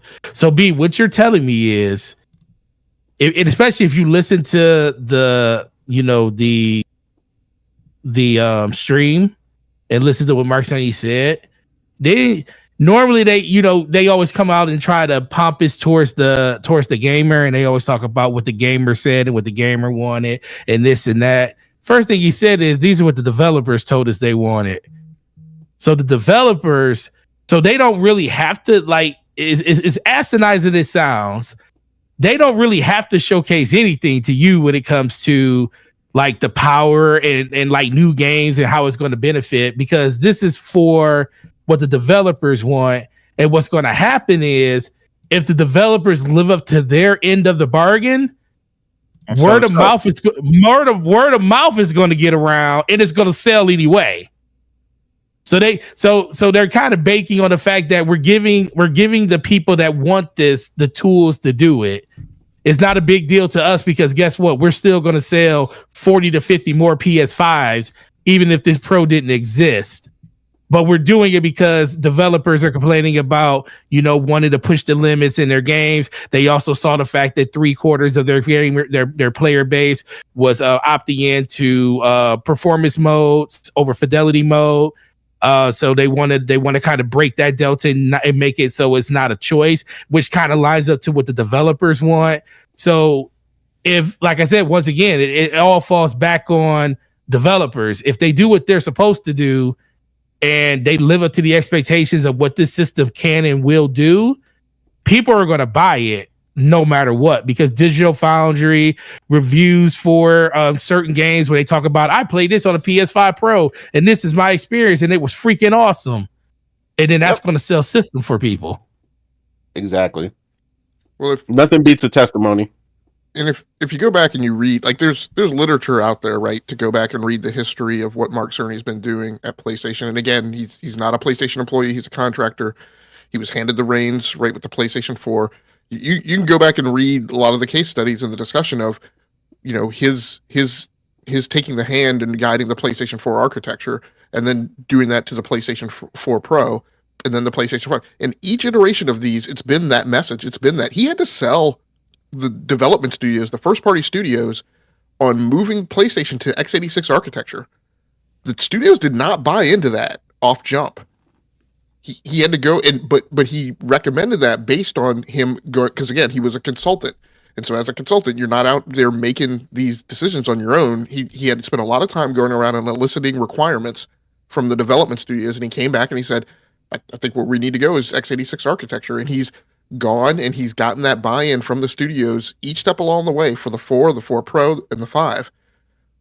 And so, yeah, I mean, I dovetail exactly with what B Money's saying. Like the initial sell is it's for the developers and giving them what they want and putting the tools in their hands that they need to, achieve PlayStation's mandate, which is to deliver greatness in games.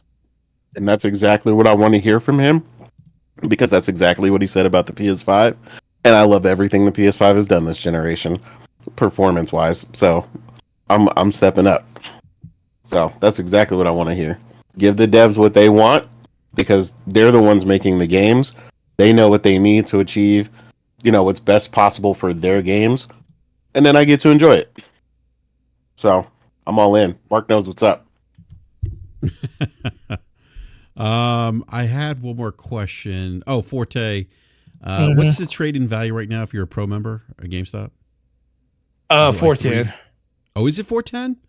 Yeah, it's 410. Oh, okay. Because I went to the GameStop website. It said like 375. 385. But it's not. It's actually 410. Well, that's because that only accounts for the pro membership by itself. It doesn't account for the $25 extra you get when you trade in a next gen console. All right. So I'm looking at, if I trade in my PS5 for a PS5 Pro, I'm looking at $290 before taxes.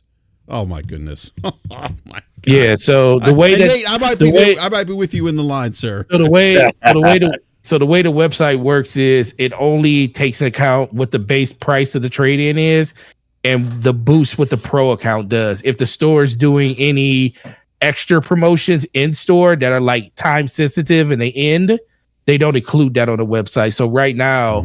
They're doing $25 extra if you trade in next gen consoles, which takes it from the 385 to 410. Oh, wow. Are you guys getting any? You haven't? Well, I know you weren't at work today. Do you think you'll be receiving any? I will. I will. I mean, they already told me. They already told me that people were calling about it, because the biggest thing right now with this is, it's just the fear: is Sony going to allow this to be pushed at retail, or is it going to be, PlayStation Direct for the initial roll like they did? Like they did pretty much everything else. The VR was like that. The headsets and stuff was like that. So it really just comes down to if PlayStation is going to allow it to be sold in other places, which it being a higher end console, I think they probably will. That would make more sense to me. Yeah. But we won't, no one knows at this point, or at least if people do know, they're way higher than my pay grade, and I won't find out till later. Yeah. No. So B's in, BRAP's on the fence, E8 is in. Forte, what are you doing? I want to be on the fence, but $440 because I get an employee boost too. It's kind of hard to like. Well, see, this is my thing. If I'm all about trying to future proof myself, even if I'm skeptical of the system and what it could do or what it will do, I'll put that aside, just knowing that I can trade in my old system for literally $40 to $50 less than I paid for it and get a newer system that's going to have a higher trade value at a later date. So it's more like investing in that system because PlayStation hasn't really showcased anything because all I do is play first party on my PlayStation 5. So they haven't really like had anything of note. Like I'm basically waiting for Wolverine and stuff like that to come out to really jump back in, or some of the obscure games like Final Fantasy VII Rebirth. I bought that because it was on PlayStation 5. So more than likely I am going to get it. And I actually thought about trading in my PS5 now because I don't know if that price is going to last. It's already changing supposedly. Like the website adjusted from 385 to 357 earlier. Yeah, so I don't know if in store that's changing as well. Oh no, if it changed on the website, it's going to change in store too. So so it's good to do it ASAP. And it's based on, and that's usually based on just the amount of consoles that we have. Like if they're seeing a huge influx of them, then they'll adjust it. Of course, the trade price is going to go down, not to incentivize people not to bring them in, just because they're saying like, "Yo, we got way too many of these, so we're not going to give as much for them as we were before." So, yeah. So me personally, unless you're a person that actively plays your PlayStation every day, I would get rid of it as soon as possible. If you plan on getting this Pro. I do, but we got two, so yeah. Oh well, you're good then. You're good.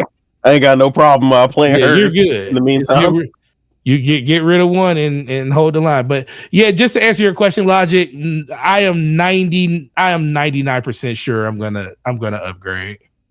Okay. It's funny to me, some of the camp who's expressing that that the PlayStation 5 Pro is coming out and there are no games coming to it, and they're not even limiting themselves to like that argument being about first party. And I'm like, there are Xbox games coming to PlayStation 5 Pro. Yeah, run at 120 frames per second. And that's a whole nother thing. Is Xbox games like freaking Indiana Jones is going to run better on a PlayStation than it does on an Xbox. I mean, Indiana Jones could very well, the PlayStation 5 Pro or could very well be the definitive console version, or Indiana Jones could be the definitive of every Xbox game going forward. Yeah, that's what at least until the next generation. Yep. Yeah. And that's not, I mean, that, and by the way, it's not a slight at Xbox, just a reality that they are releasing their games on the PlayStation 5, and PlayStation 5 Pro could upscale and boost performance for those Xbox first party games. As I always say, it's never a slight to the company. It's except when they're doing disingenuous marketing, which they engage in. It's a slight to the people running. I don't even think it's really a slight, because I think they, at this point, they see that it's like, okay, cool, more money. Yeah. Yep. Yeah, absolutely. Yeah. So, all right, gentlemen, we went a little bit over, but that's okay. Great conversation. Again, thank you everyone in the live chat for hanging out with us for the last 3 hours. Really appreciate it. And please do me a favor, hit that like button if you haven't done so already. Check out DPS podcast tomorrow at 9 p.m. Eastern time on the Damage Per Second podcast on YouTube. And again, consider subscribing, hitting the bell notification so you're alerted when we go live. And we will catch you next week, Wednesday night at 9 p.m. Eastern time. May do a BRAP rap this weekend, depending if I have time. But until then, everyone have a great rest of the week. Enjoy playing video games, because ultimately that's what it's all about. I'm going to be diving into this weekend, hopefully I can, Astrobot, and playing some more Black Myth Wukong, which I think is a great game. So until then, we'll catch you next time. Thank you, everyone.